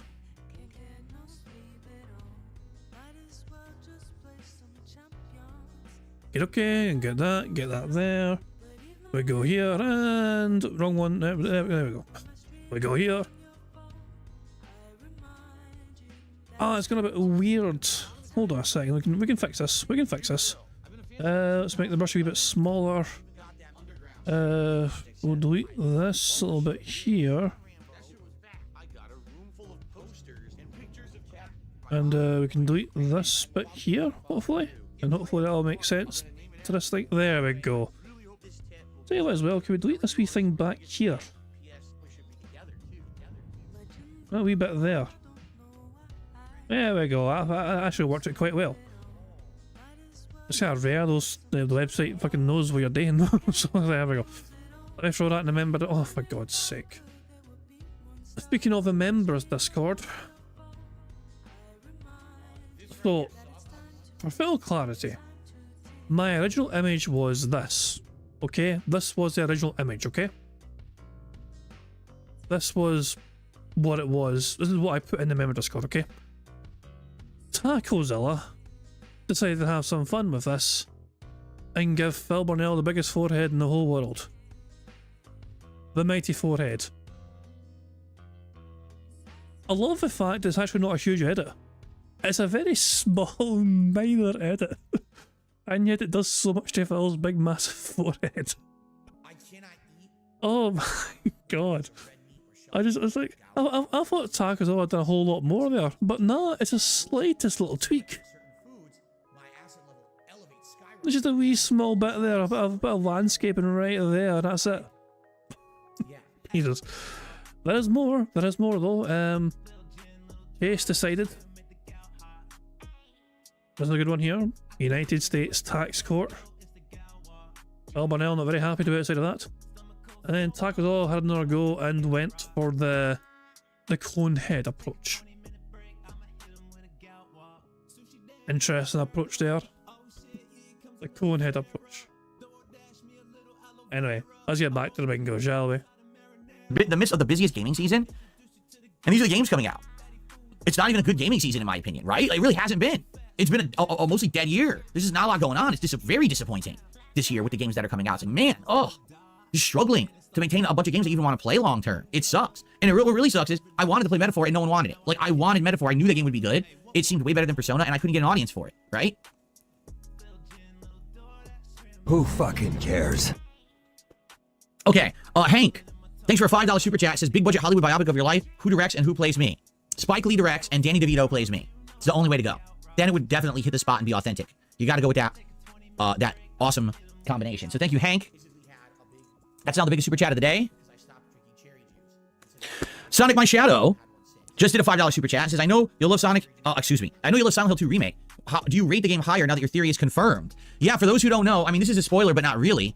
As I was playing Silent Hill 2 Remake, I came up with a theory because there's certain parts of the game where you encounter a puzzle. Phil, the internet. This is not a special Phil Burnell theory. Everyone had the same idea, as far as I can tell. I've seen people talk about this on Twitter earlier on. Where is it? Oh, Jesus, hold on, where is it? Multiple scrolling later. I'll find this. I will find this eventually. Where would it be? Where would it be? There's a screenshot that Phil had and somebody talked about his tweet or whatever. Because Phil did send a tweet, I think, about it as well. I wish I forgot to click like on it so I could find it easy. Ah, here we go, here we go, here we go, here we go, here we go. I found it. I knew I'd scroll eventually to get it. So Theo does art. The game. So Phil had a message here. I was like, so this guy, Matthias Lennart, says, I knew it wouldn't stay hidden for long. There was a theory in our company that the puzzle might be too hard. I really wanted to make it subtle when I was painting those photos. I think the timing couldn't be better for you to solve it. Congratulations. And Phil's like, my Silent Hill 2 remake theory has been confirmed. The game is a time loop and James had been stuck reliving the same loop with variations for over 20 years. That's just great writing, but too bad it's not outright explained in game. And Theo's tweet is saying the game gives you the puzzle pieces to come to this conclusion, but it's not good enough for DSP. The game needs to literally tell you, I guess. This dude is such a baby brain. Dashy says he found a bigger forehead. Hold on. Oh, for God's sake. Dashy found a bigger forehead. What the fuck? Master Chef. What has Dashy found? Holy crap, that's a big ass forehead. Innovative new chefs, and so without any further ado, let's go over now to the... His finger's a fork. Okay, there we go, that's the mighty forehead. It's an old, yeah, exactly. It's an old Reeves, the old Reeves and Mortimer sketch. Blast in the past, yeah. It's a very old clip, but at the same time, I don't want to get claimed to it because every time Dash sends me a fucking clip of anything, it's like, oh, YouTube's like, yeah, that's a naughty thing today. Are the otters back yet, by the way? They were cleaning out this pool, but they filled out the water back up, so I was hoping the otters would have returned by now, but I don't think they're there yet. The otters better come back soon, because I think we'll need them before too long. And yeah, that is a big massive forehead, but I still prefer the eggheads. That was originally in the original version of Silent Hill 2, but the puzzle is different. It's been changed, and that puzzle isn't in this game, but what'll happen is there'll be like this ripple flash in the graphics to signify, oh look, this was a puzzle from the first game, but it's not really present in this version anymore. At the same time, a lot of the themes, a lot of the bosses, a lot of the puzzles are still there. So it's kind of weird that some things are the same and some things are very different, right? I surmised in my playthrough, James, the main character of Silent Hill 2, is stuck in an endless time loop of torture. That he is stuck endlessly in Silent Hill, reliving the events of Silent Hill 2 in a loop, and it never ends. This is why there's multiple endings. This is why there were the changes to certain things. So basically, it's like his torture forever. What he, in the plot, right, did something terrible in real life, and then he's tortured for it. Like, this is his endless purgatory or even hell, all right? So I guessed this during the course of the game. It's been confirmed by the game devs, 100%, because those collectible photos that you find during the course of Silent Hill 2 Remake actually are a secret code. If you find every photo, and you count the number of objects in each photo, it's a code, like 1 is A, 2 is B, 3 is C. And if you do it out, and you do this code, do you remember in Dead Space 1, if you take the first letter of the name of each chapter, it spoils the end of the game? The photos spoil the plot. The photos explain he's stuck there in a time loop for over 20 years and has never been able to leave. He's just stuck in Silent Hill forever, endlessly reliving the events over and over, sometimes with variations and changes in the sequence, but he hasn't escaped. And that's why there's different endings, and that's why things have changed. So yeah, 100% confirmed. And what a mind-screwing job that is, to find that out. Like, damn, the ultimate horror. He didn't go through it once. He went through it infinitely. He can't escape ever. It's always the same for him. So yeah, that's pretty nuts. So anyway, that's cool. Thanks for bringing that up, Sonic My Shadow. Now, did it change my thoughts on the game? No, like, I love the game anyway. Like, definitely Silent Hill 2 Remake is one of my favorite games of 2024, hands down. So it's not going to really change my opinion, I don't think, for the better or the worse, because I already really liked it. Okay, continuing on. I received a $1 tip. There you go. Someone tipped $1 and says, you won't play Stellar Blade because you are gay. And that is why you play WWE Champions. What the hell? Well, that's just a waste of a fucking $1. I'm surprised Phil read it out. Just today, someone tipped $1 and says, you won't play Stellar Blade because you are gay. I mean, definitely. Look, Phil, there's nothing wrong with you liking men, but you clearly kind of have a thing for it.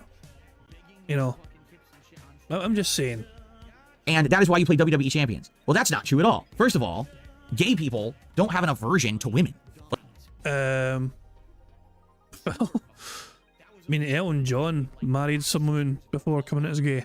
You know what I mean? It's not unusual for these things to happen. Like, what are you talking about? Because that's what you're trying to say is, oh, because the main character is a sexualized woman. That's why I don't want to play it. Gay people don't have an aversion to sexualized women. What are you talking about? This person sounds very sheltered. Do they not? Like, they have this weird misconception about gay people, that gay people don't like women. Like, what are you talking about? That's not the case at all. Isn't it true that a lot of gay males are like best friends with women? And they you know what I'm saying? Like, Well, tell me, Phil. As a gay man, how about you tell me? they're not attracted to them or anything, but they're still friendly and you know, what are you talking about? Like, oh, I have a strong aversion to women because I'm gay. No. What planet do you live on? I don't know. Well, Phil has absolutely massively debunked all those rumours now. There's no one now on the internet that will believe that Phil Burnell is not a closeted homosexual. Well debunked, Phil. And the funny part is, the WWE Champions thing also makes no sense. WWE Champions has men and women. It has both in the game. So to say that someone plays that game because they want to see sweaty men, yeah, but there's also the women as well. So you don't know what the hell you're talking about. It's just, again, it's like a child, right? A child trying to take a stab at someone with a silly insult and just falls flat on his face because the child is dumb. And you addressed it. You read it, the troll tip. Oh my dog, what's up? Thank you very much for Dapper Dragon for the super chat. It says it's just me or does Phil look so scared? I think, look, it's like, it certainly hit a trigger, put it this way, it certainly put him on his guard, to say the very least, you know, and it's something like, for many years, we've kind of, I don't think Phil's even aware of it himself, put it this way, Phil clearly has a kind of liking for these kind of things, which is nothing wrong with that, by the way, but the fact is, I don't even think he's aware of it himself, but the way he, Jesus, man. Even this relationship with Rambo back in the fucking day. You know what I mean? It's clear that Phil kind of, you know, it meant more to Phil than it did to Rambo, you know? Things like that, you know? But yeah, yeah, Phil was definitely a bit scared about exploring that potential side of him, I think. Pretty much. All right, I received a $5 tip. I mean, here's... For context, here's the whole thing. Just, you know, on its own. But no. So it can't be taken out of context. Here's Phil dealing with the whole thing. Trying to say is, oh, because the main character. What are you talking about? Hold on, here it is here. So here it is. Here's Phil being super uncomfortable dealing with this troll tip. And that is why you play WWE Champions. Well, that's not true at all. First of all, gay people don't have an aversion to women. Like, what are you talking about? Because that's what that's what you're trying to say is, oh, because the main character is a sexualized woman. That's why I don't want to play it. Gay people don't have an aversion to sexualized women. What are you talking about? This person sounds very sheltered. Do they not? Like, they have this weird misconception about gay people, that gay people don't like women. Like, what are you talking about? That's not the case at all.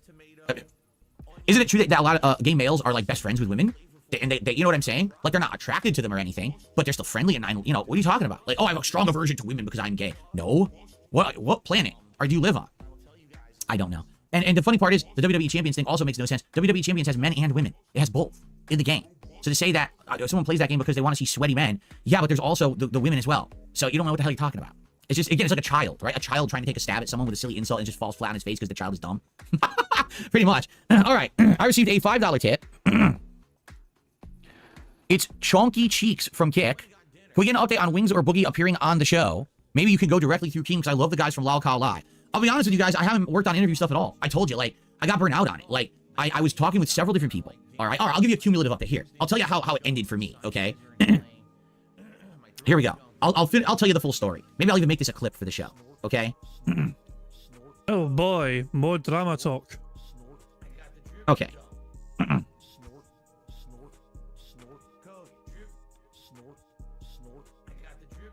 All right, I'm gonna do a clip because this is the God's honest truth, and a lot of people don't know this, so I just want to make this known. And by the way, don't worry, I'm not gonna blow up anyone's spot or anything here because some people might be like, "Whoa, he's gonna say something? I didn't say you could talk about that." Well, don't worry, I'm not gonna drop any names or anything. Okay? So where are we at? We're on 40 minutes in. Okay. All right, so ladies and gentlemen, people have been asking me recently what happened in regards to you doing interviews on the Level 1 podcast, right? And other topics like that. Like, you seem to have gone back to you're doing a lot of gameplay now. You're not necessarily doing some of the content like you said you would have been interested in doing. I just got asked on stream, what's the status of doing an interview with Wings of Redemption? What's the status of doing an interview with Boogie? We'd like to see those interviews, even if it means going through Keemstar to get them going, right? Okay, here's the deal. So basically, I put a heck of a lot of work in the months of August and September and the first half of October into... Why don't you back it up with a source? My source is that I made it the fuck up. Trying to schedule and even wrangle people to be interviews for the show, okay? It's shown that when you get interviewed on the show, there's good viewership, right? Like, we get thousands of viewers for those interviews, and they get good viewership as well on the channel, and a ton of people clip them and talk about them. So it gets you good notoriety. It gets a buzz going in the online community when I have people interviewed on the show. But the thing is, it takes a hell of a lot of work to make it happen. And sadly, because of who I am, people just don't make themselves available as if I were someone else. Allow me to explain. Because of who I am. I love how in this situation Phil's kind of blaming himself for being such a toxic, horrible piece of shit human being. Like, yeah, it's your fault, Phil, because you're such a horrible little cunt. Right? As you know, for the greater part of a decade, I've had haters, trolls, detractors, whatever you want to call them, who harass everyone associated with me on the internet. Like, well, you interviewed Tolomeo recently. Has Tolomeo been inundated with all this horrible harassment and hate? You had an interview recently as well with, what's his fucking name from, what was that wrestling fucking guy that done the fucking interview on their own channel? Can't mind the fucking name. Have they been inundated with fucking hate from detractors and trolls? Didn't really think so.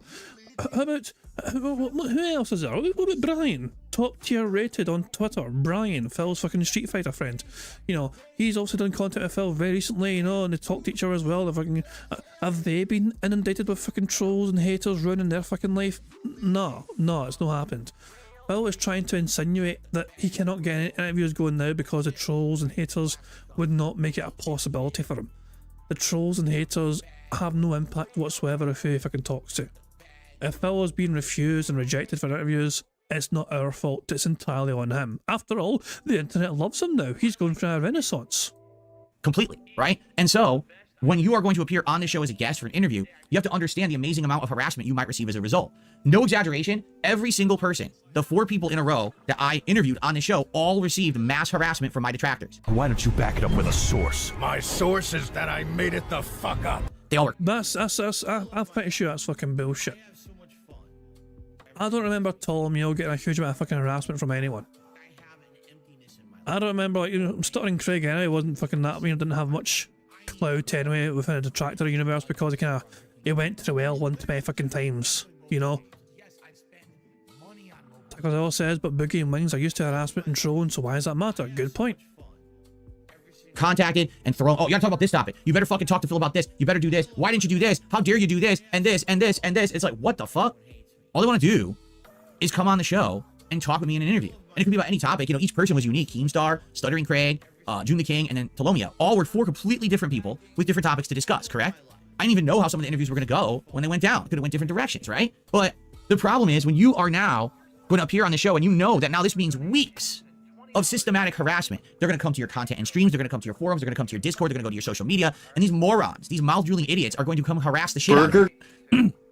That scares a lot of people. All right. At first, I had a few people who were very interested to do an interview, and then they basically saw how the other interviews went down and the level of harassment that some of these people went through and said, I don't want to deal with that. Well, but you kept it under wraps, so... Well, basically, I'll tell you exactly what fucking happened. They saw how you handled Stuttering Craig's interview, and they saw how fucking unprofessional you were, and how you dealt with that sort of kind of hostility, because you were super hostile to them. And so because of the way you conducted yourself during that Stuttering Craig interview, everyone else just said, fuck that shit, why would I want to go on that fucking show with that sort of fucking host? Being so unprofessional like that. Nah, no thanks. I had people lined up for it and then they backed out.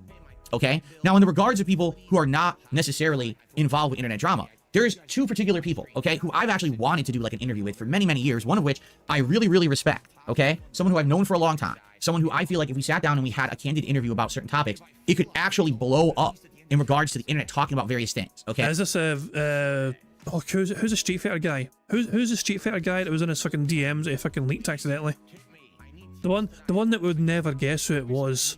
His old Street Fighter fucking, you know, comrade. Shit, what was his fucking name? Can't even fucking mind. Isn't it Viking maybe? Was it him? Okay, because I don't think anyone's ever had these discussions before. That's all I'm gonna say. I don't want to blow up anyone's spot or whatever, okay? So I'm talking with this particular person for months, all right, about this and how it would go down and everything. And basically what keeps happening is, this person, again, they don't understand the internet hate against. That's what it was, Arturo. Well, not Arturo, but Arturo, yeah. That's the person who was on Phil's DMs recently. When Phil showed off his fucking DM list, Arturo was one of the fucking people who was on his, like, most recent conversations. So it's clear that fucking Phil was trying to get an interview with Arturo. To me, they don't understand how the detractors were. They just keep hearing new things. New toxic things about me every week from fucking detractors and shit, right? So one week it's, oh, Phil did this, and the next week it's Phil did that, and next week it's Phil did this, and next week it's Phil did that. And none of it's true. Like, literally, it couldn't be further from the truth. What do you mean none of it's true, Phil? None of what is true? For example, one of the things that scared them off was over a month ago on my React show, DSP versus the Internet, there was a clip. Someone had submitted it, and it was a VTuber, all right? And I guess this VTuber was playing Street Fighter 6, and another VTuber matched up with them, and they're playing them. And they're freaking out. Now, I don't even understand the context of the clip, and my chat's trying to explain to me.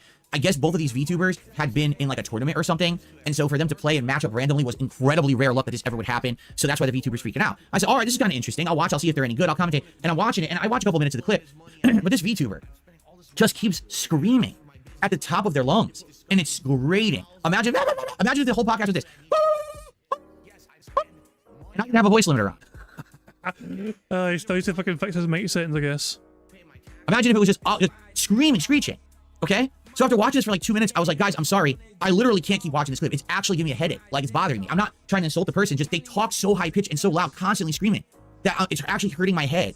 And I want to just move on. So is that actually what happened? Because I'm pretty sure I saw a clip of what actually happened. Give me a second here. Give me a second here to see if I can find it.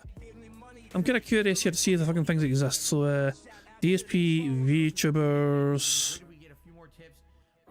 Street Fighter. I don't know if I'll find the season or not. I'm hoping I will.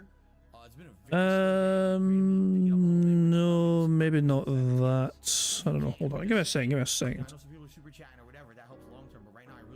So this is definitely something recent.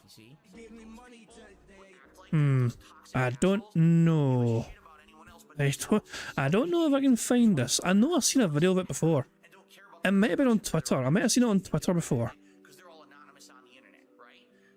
It might have been on Twitter. I think I saw it. So yeah, I think I've seen it on Twitter. Actually, hold on. Yeah, James Lesser Express has a fucking thing. Here we go. Oh my god, that was a very loud. Sorry about that, guys. That is literally how the video started.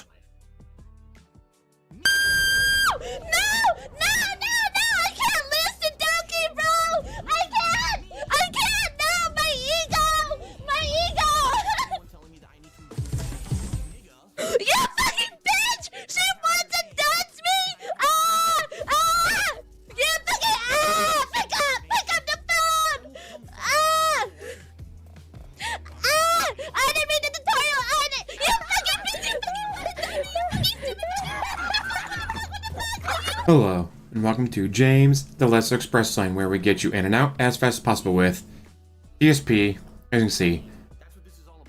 Let's just skip to the point where Phil's reacting to this. Wait!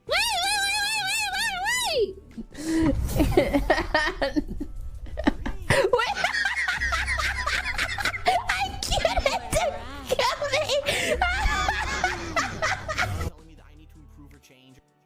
Now mind you, before he says anything, he snorts, and burps, and throat clears, and ack into the microphone every single fucking stream. Ah, my head. Why are you screaming? I'm a VTuber and I scream. Why? She's not screaming, she's laughing. There's a huge difference between screaming and laughing, jackass. Why are you screaming? It's too... The mic is blowing out, right? Like, the screaming is so loud, the mic is actually blowing out. It's giving me a headache.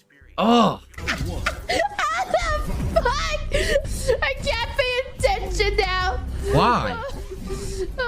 What's wrong? What's going on here? Fuck, I can't even focus. Why? What's going on? I don't get it. I'm lost.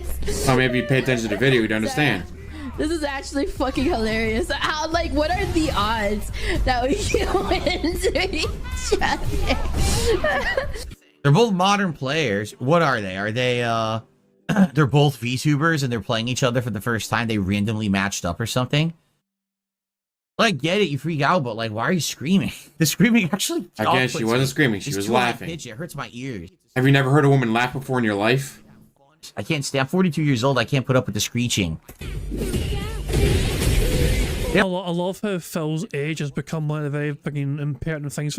Anytime he's trying to fucking say can't do something anymore, or won't tolerate something anymore, his age is usually the first thing that comes up. I'm 42, so there's a reason why I can't do this, or do that, or put up with this, or try this, or try that.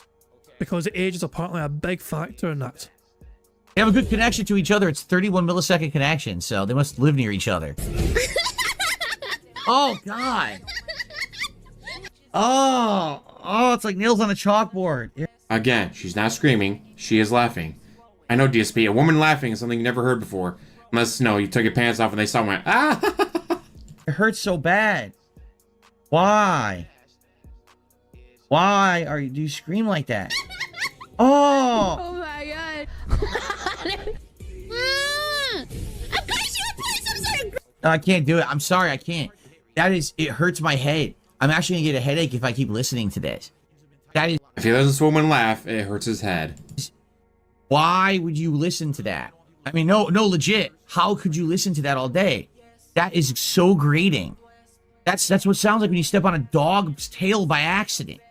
Right? Like, oh.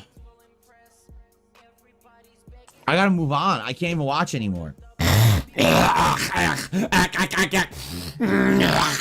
Alright, guys, I don't know how they wouldn't listen to that all day. Yeah, that's pretty fucking annoying, isn't it, DSP? That's a good point. That's a good point. So that's how Phil reacted to the VTubers. So big up to James Let's Express for having that video. So I will throw it in the chat in case people want to see it for themselves at some point. I'll throw it in the chat. James Let's Express playing with the archive of how Phil reacted to this back then. Next clip, okay? And that was literally it. Like, that was literally 100% it. Hold on, so what was it again? And I didn't have a voice limiter on. Imagine if it was just screaming, screeching, okay? So after watching this for like 2 minutes, I was like, guys, I'm sorry. I literally can't keep watching this clip. It's actually giving me a headache. Like, it's bothering me. I'm not trying to insult the person. Just they talk so high-pitched and so loud, constantly screaming, that it's actually hurting my head. And I want to just move on to the next clip, okay? And that was literally it. Like, that was literally 100% it. My detractors took that clip and started spreading it all over the internet saying, DSP hates VTubers. Here's him being totally bigoted and prejudiced against VTubers. And it's not what happened at all. It could have been any clip I was watching and someone was screaming at the top of their lungs and it hurt my ears. I would have said the same thing. It didn't matter that it was a VTuber. It doesn't matter if it's a male or a female or somewhere in between. It doesn't matter what the color or race or creed or whatever. It could have been any single thing. If it's that high-pitched of a sound, it's going to hurt my head and I don't want to watch the clip. I'm going to move on. I'm a VTuber, so I've got to fucking scream, was what he said at the start, I believe. Like, you know, he's seen it as a VTuber, and so he had a fucking comment immediately about them being a VTuber and being loud about it. On to the next. I have the right to do that. It's my react show, right? I don't have to sit there and torture my fucking self with a clip. If it's so loud, it hurts me. I love how everyone saw that clip and Phil's like, oh, the detractors took me out of context, and the context was all there in the entirety of you reacting to the whole clip. So I'm not kidding you. This person says to me, who I've been trying to get on an interview for months. So I heard now that you're saying awful things about VTubers, and I don't understand why. You know, I don't know why would I want to do an interview with you? You're just someone who's trying to cause problems. And so I was like, what are you talking about? Brilliant. Did you even see the clip? Do you even know what happened? Yes. This has nothing to do with the person being a VTuber at all. I would have said that to anyone who was being too loud, right? So that's the point. Like, trying to arrange these interviews is like so much pulling teeth and bullshit, and it's because of bullshit. It's not because I wouldn't be a good interviewer. It's not because the interview wouldn't be good content. It's because there's 10 years of shit all over the internet about me. So when you try to get someone to interview, like, I don't want to deal with this guy. Nah, this guy's terrible. I've heard this and this and this about him and this and this. You guys who are here every day, watching my content, you know who I am because you're here every day. You watch it and you support it and you enjoy it. But outsiders don't know that. They tend to believe the things they hear. Or they just hear the next bullshit thing over and over and over.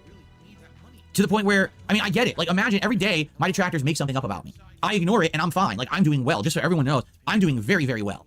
All right? To the point where things are better for me financially. I can now afford things. As you can see, I'm upgrading my equipment. I'm doing very, very, very well because money. Because apparently money is a fucking secret to Phil's happiness in life. A new washer dryer. I have an electrician who's going to be coming the next couple of weeks to install ceiling fans in my home. I've got other things going on. I'm taking more time off to spend with my family. And this is all great stuff thanks to you guys, right? I'm not hurting here because my detractors don't really affect me in that regard at all. However, and yet you can't do the content you're fucking going through because apparently we're still fucking hurting that in some capacity. We still control the things that you fucking want to do with your miserable, pathetic little fucking life, even when we're not fucking trying to. All we need to fucking do is wait for you to be a normal, toxic little fucking self, and then tell everyone, hey guys, Phil Burnell is being his toxic little normal self, and we'll fucking show that clip of you being your toxic little normal self, and lo and behold, the internet then sees, oh look, Phil Burnell's being his normal, toxic little self again. What's he been toxic about this time? Oh, he hates VTubers. Let's hear the clip. Yeah, he's quite derogatory towards his VTubers. He's quite disrespectful towards them. And that's how it goes. But that's apparently our fault for highlighting and promoting Phil's toxicity to a wider audience, and not just as this little fucking small react channel. Where it is hurting me is public image, where trying to cross over and have opportunities, they're not happening. Why? Because these idiots say so many toxic things every single week that people who are outside of this bubble of toxic internet drama don't get it and don't want to be associated with it. And I can't blame them. All right? I literally can't. There's people who I've had talked with or association with in the past that no longer want to do that. They don't want a chance that my detractors will latch onto them and cause them problems. And I totally 100% get it. Why wouldn't I? I'm here in the center of it, so I know what it's like. I can just imagine what it would be like if you have your own thing going on, your own life, your own business, your own internet thing, and now all of a sudden my detractors are going to start coming after you. You wouldn't want to do that, right? So, yeah, it's pretty fucked up. You know, I was working my ass off, trying to get interviews every night. You were fucking stalking and harassing people with massive walls of text on fucking Twitter, begging them to fucking go on your shitty fucking podcast, and most of them are like, nah, no thanks. Most of them just fucking ignored your ass. After work, you know, after my wife went to bed, I was there messaging people behind the scenes. Hey, let's do this, let's do that. Here's how we'll make it work. Let's get a schedule going. Let's do. It was a nightmare. And then again, the straw that really broke the camel's back was last month with Boogie, where I'm working with this guy for weeks and weeks to do this interview, and he's just not working with me. I need him to simply tell me the date and time. I need him to simply tell me his Discord so I can send him an invite. I simply need him to accept my invite request. And it's like insane amounts of work to get this guy to even fucking respond, right? Now, Wings has outright told me he wants to do the interview, 100%. He wants to do it.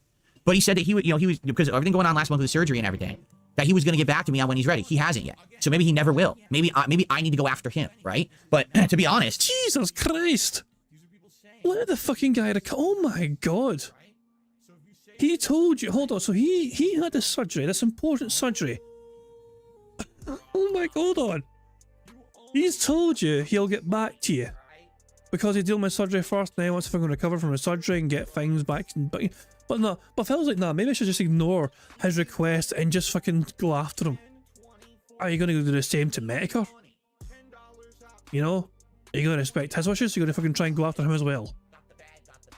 He wants to do it.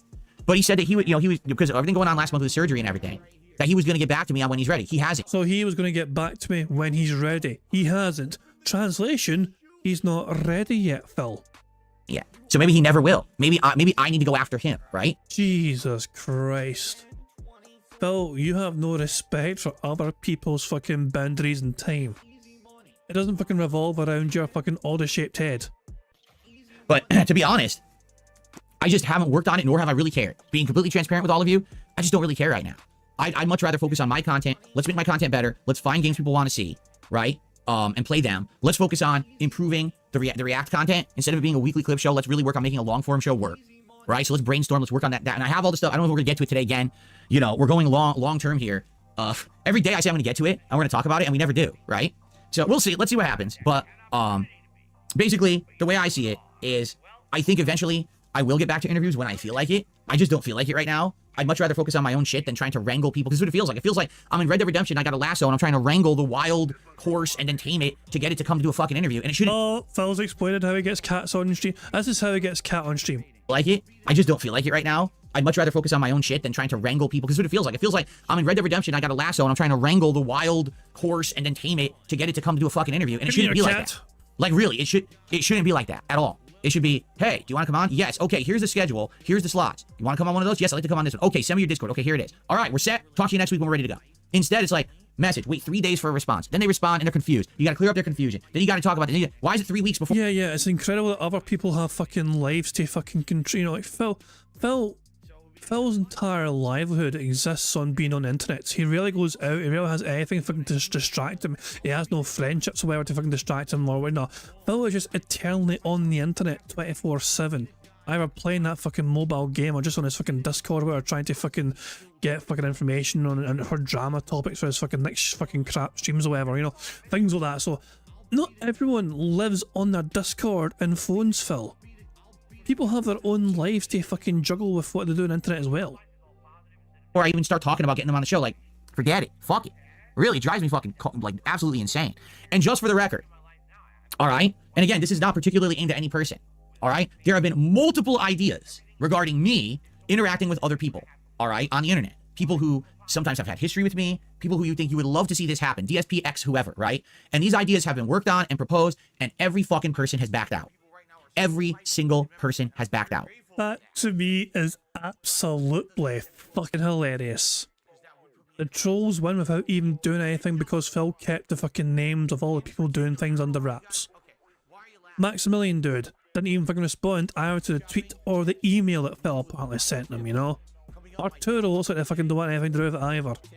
Wings is like, yeah, I'm fucking, you know, maybe I can get in surgery or whatever. Medica's like, I'm busy dying, we'll see what happens later. But Phil's like, oh, every single person is backed out. But Phil, the internet loves you. Come on, why doesn't anyone want to talk to you? After all, you're going for a renaissance and everyone hates the trolls and everyone loves DSP. That's what you told us. And it's been a bunch. It's not one or two, it's a bunch. So people are happy to talk about DSP whenever it means that they can punch me. Okay? If it's, oh, I can just make fun of Phil today and make money. So here it goes, right? You know, think of Review Tech, right? I mean, he's definitely one of them. But basically, if it means that I can take a cheap jab and I can beat up Phil today and blood is squirting out of him and I make money, that's great. But now, Phil is willing to do actual crossover events, conversations, you know, to actually have a chance to like respond, to defend myself or go back at them. No one's interested. Oh, so you only want to address Darkside Phil when it means you get the free punch and the free jab. The moment that I have the ability to clap back, you're a pussy. Yeah, and it's not one or two. It's been a bunch of people who the idea's been presented. Hey, Phil's willing to do crossovers now. Phil's willing to do events now. Phil wants to have a conversation. Puss the fuck out. So again, these people who are on the internet, who for years have been bullies, you have to question, why are they internet bullies? Because it's easy. Because when it's just you talking and there's no response, guess what? It's an echo chamber. And you get all these people who like that idea of bullying the person or whatever, right? There's no opportunity to clap back or respond. But now... Look who's fucking talking. You won't let anyone like that being said appear on your fucking podcast because you're fucking terrified of then getting a fucking chance to talk back to you in front of your own audience and fucking debunk the crap you fucking say to them. You fucking hypocrite. Oh, the tables have turned. Hey, let's do this for real now. Let's have a real back and forth. Let's have a real opportunity for a discourse or a discussion. Oh, no. Oh, can't do that. Oh, okay. Great. So, anyway. Alright, so anyway, fucking drink your fucking gin again, you fucking toxic little piggy prick. You are a massive fucking hypocrite because people have asked you, would you have detractors on your fucking show so you fucking debunk them on your own chat, on your own show, on your own format, and fucking debunk them live. You'd have them on your show where you could debunk detractors right there or then live, and you fucking said no because they don't want to give a platform to them, even though their fucking audiences far exceed your own. Their streams, that being said, for example, regularly get easily 1,500 to 2,000 fucking viewers at a time, Phil. Whereas if that happens to you, you think you're getting fucking botted. That's why, if you're wondering. And by the way, no, again, I just want to make this clear. It's not directed at any one particular person or whatever, because you know people will make shit up. Yeah, it's directed at a fucking group of them. And the people, I'll tell you what as well, the people who might catch wind of us, who know you fucking were sneaking into their DMs, asking them super nicely and politely to please come on your shitey show, they might then find out you're fucking calling them pussies. Yeah, I'm sure they'll take that very fucking well. And it's not very fucking hard to find out some of the names of the people you were asking very pretty pleased to go on your fucking show. People like fucking J-Hoofed and Arturo, Maximilian dude. I've not said a single word. I've not blown up anyone's spot. I've not done that. But I know people are questioning me now. Phil, it's almost mid-November. You're not doing interviews. You're not doing crossover events like you said you would. I don't understand what's going on. It's not me. It's literally not me. It's like the internet has become a bunch of fucking pussies. Really. They just don't nothing to do with DSP because you know what it is. They know now that I have a voice and I have points. You know, I have a podcast where I'm making good, valid points about shit that people are agreeing with. Fuck, I don't want to deal with that guy. I wanted to deal with the guy who everyone thought was a buffoon, who no one would listen to because then it would be easy pickings for me. Oh shit, it's not easy pickings anymore? Oh, fuck that. I want nothing to do with that, right? Well, fuck off then. I don't know what else to say, right? But I guess that's life. What can I say, right? Anyway, so there you go. That's what's going on. If you were wondering, you know, will I ever get back to interviews? Will I get back to special crossovers? Perhaps. Okay, but no, exactly right. Maxwell says it's because your reputation changed. They all wanted to talk to you before your comeback started, and they were all begging to get you in an interview. Numerous examples. Now they suddenly don't want it. Yeah. I mean, Rich is definitely the biggest case of that. Review Tech, where for years, all he wants to do is interview me. Then I say, hey, this is it. Come on my show. And he's the ultimate pussy and won't do it. But then he continues to do the one-sided narrative shit on his streams, but he won't have the conversation with me. If you won't come on my show and interview me, or I interview you, or we go back and forth, then you have no right to then do what you're doing on your content, on your streams. You don't. You just don't have the right. You know? Sorry, you forfeit the right to validly criticize someone when you run from them like a fucking coward. Really? Is that so, Phil? In that case, I mean, I'm sure Duty's asked you before for reviews. You keep fucking mentioning them after all, you know? But you don't fucking want to give them time, even though you keep talking about them. So does that make you a fucking coward and invalidates your fucking right to fucking criticise Duty? Because you run away from them, and you run away from that being said, and you run away from Broside Phil, and you run away from the fucking multiple other fucking detractors out there who would love to get some one-on-one time with you to fucking try and, you know, just to fucking really fucking make you, you know, try and answer to the fucking many things that are worth answering. Alright, so that's all I have to say about that. So real quick, guys, what I want to do is talk about the schedule for the week, because it's really weird. Because I don't... Oh, for God's sake, not the schedule talk again. I thought we were fucking past this. I don't even know what we're going to be doing, honestly. Like, I really don't. I don't know what we're going to be doing because I don't know what games we're playing. I really don't know what's happening at this point. Things are definitely changing.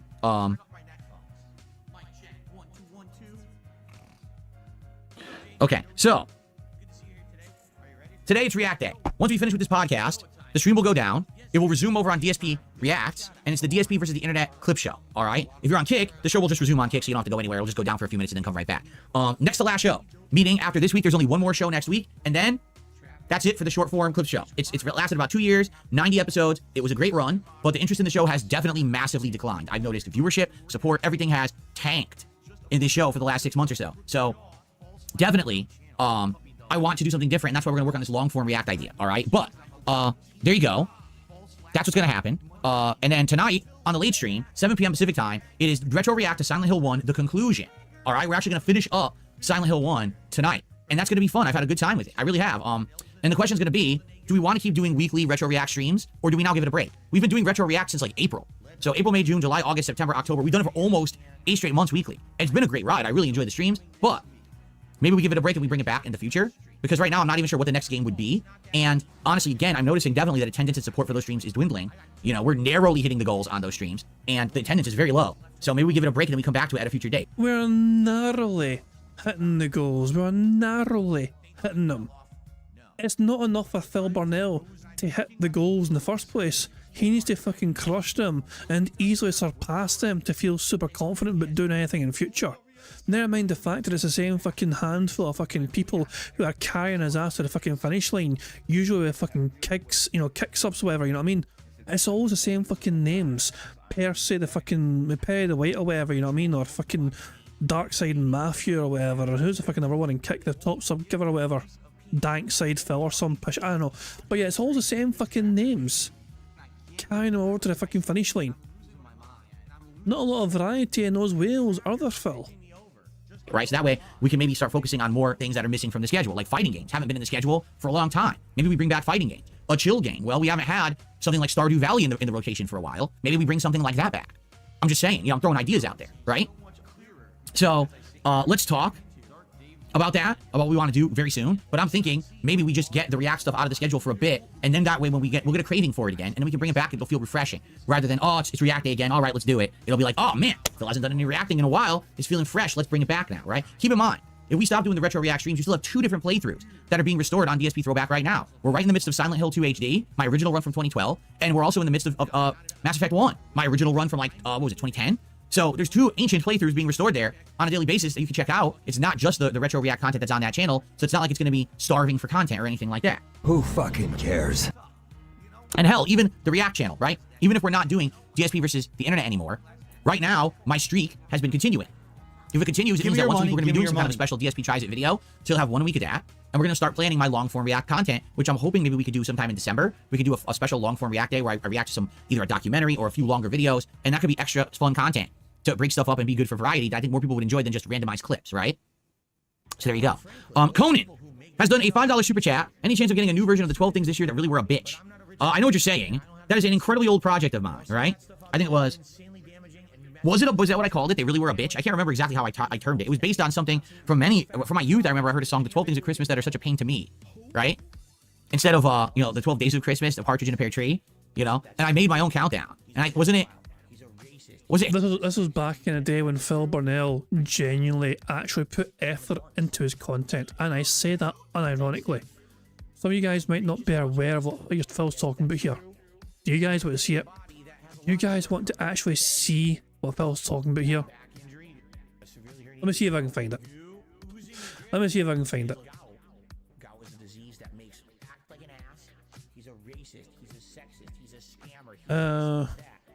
Oh god. Actually, I don't know. Is it easy to find? I don't know. I'm trying to find it and I don't know if I can. Yes, that's true. I smell. Hmm. I'm a dunce. Stupid mouth drooler. Offensive. Egregious cross-dresser. Yes, that's true. I'm a dunce. I'm a dunce. Yes, that's true. Can I find it? He's a racist. He's a sexist. Yes, that's true. Was it? When was it? Was it 2009? I don't think it was 2009. Offensive. Egregious cross-dresser. Yes, that's true. I don't think I can find it on YouTube. How the hell do you usually find this shit? Invests his money in terrorism and fills a drug dealer. So I'm having a dream that basically people are saying. I don't know. I'm trying to find it and I can't actually fucking find the goddamn thing. Because of who I am, people believe it. Was it 2009? Surely not.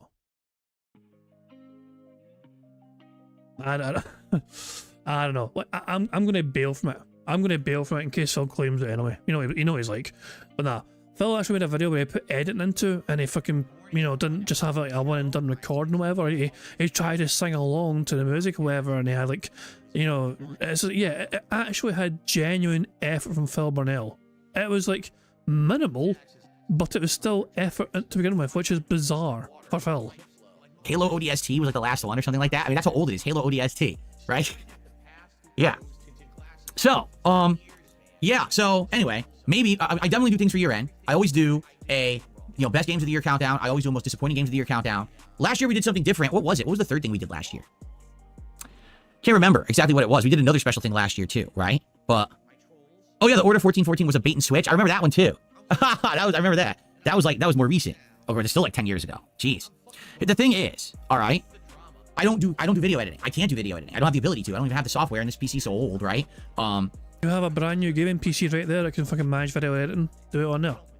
So I can't really do those kind of projects, So sadly, no, like something like that wouldn't be possible. But we could do year-end special streams and stuff like that. I'm planning on definitely doing some year-end special streams on YouTube and on Kick. Okay, so when we get to them, but no big edited content because I just don't even have the capability to do that right now. Give me your if money, I can get a new PC, which I'm trying to do maybe this month during Black Friday time or Cyber Monday time, then maybe I can do a transition sometime in December from the old PC to the new PC for capturing and streaming, and then maybe I could look into stuff like that. But right now, I just can't do it. Okay. All right. So today's React Day, and I certainly hope that you guys will support the content. Guys, this podcast will end in about half an hour, and then we're going to start the React Show. If you aren't going to be there for the React Show, all right, but you like the stuff, please support this podcast right now because this support counts towards the React Show. It's all one. I consider it one stream, even though technically it's not. I want the streak to continue. I'm nervous about today. I'm being very honest with you. This would be number 50. Give me a milestone goal to hit 50. But I'm nervous about hitting it today. I'm nervous that because it's the React Show, we're going to get less attention. Even now on the podcast, we have less attendance. We don't have 300 viewers, right? We only have like 30 people watching on Kick. Typically, there's more than that. I think it's because today's React Day. People aren't coming by because they're not really too interested in the React Show, which is why I'm retiring it next week. You understand? So it would be great to get some more support on the show today. By the end of this stream or the end of this podcast, if we hit the goal now, that way we don't have to worry about support during the show. In fact, last week, that's exactly what happened. Like, no lie. Give me your money. Give me your money on the podcast, and then I got like $1 of support during the entire React Show. No exaggeration. It was like zero, almost zero. So definitely hitting it now would help the streak and alleviate any kind of fears that it's going to end now because I'm doing React content today. But I mean, again, this is one of the reasons why I'm phasing it out. I definitely know that you guys have been liking and wanting more gameplay, not React stuff. So that's why I'm doing it this way. And we're going to only have 2 more shows of it, okay? So reacting all day today. Tomorrow, we're going to return to Call of Duty Black Ops 6 multiplayer. That's going to be the daytime stream. Actually, I had a great time last night. I actually did an impromptu hour of it because I didn't like the campaign of Call of Duty. I got tired of it, right? So, oh, Phil said tired. There's a bingo. Burger. 5 in a row. That's concerning. Yeah, so I'm interested in that. And, oh, this is hilarious. Hold on a second. Someone in chat. Oh, Phil said hilarious. Another burger to tick off. Hooray. So, what is hilarious? Oh, yeah, so I'm interested in that. And, oh, this is hilarious. Hold on a second. Someone in chat says, all of your detractors are willing to sit down and have an interview with you, like Duty, Snort, Raw, they're open invite, stop lying. Who said I want to talk to them? No. I'm not talking about— Hey, the turbo nose, that helps us as well. Burger. Phil, so, this is the thing, this completely makes you look like a bitch though, Phil, because you're happy to fucking shit talk them on your show, but when they have the option to fucking talk to you directly and try and, clap back at you, you refuse to do it. You could go on their shit instead, Phil. Yeah, be a guest on that being said, Phil. If you don't want to tarnish and threaten your community or whatever, if having these dirty detractors on your fucking show, why don't you go on that being said show instead? interview with you, like Duty, Snort, Raw, they're open invite, stop lying. Who said I want to talk to them? No. I'm not talking about internet nobody detractors. How could you possibly confuse the two? I'm talking about people who are notable YouTubers, who have followings, who make livings doing it, who go viral for the content they make. Oh, so you wanted a clout chase. Oh, that's why you got knocked back from all these fucking big prominent. So Moist ignored you and Max Million Dude ignored you and all that shit. All these bigger, more prominent internet fucking creators and all that shit. And they're, oh, I see now, I see. So you went chasing after these big, massive names, and you were hoping to interview them for your, you know, on your shitey podcast, and they all said, "Who are you?" And so you got butthurt about it. I said, "Okay, fuck those guys." Oh, poor Phil.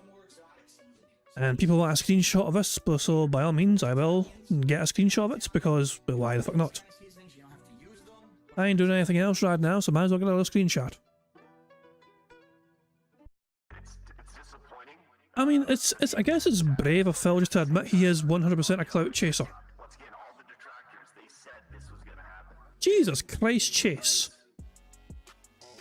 I just, why Chase? I need to ban Chase from the Discord. I just seen some detractor artwork from Chase, and yeah.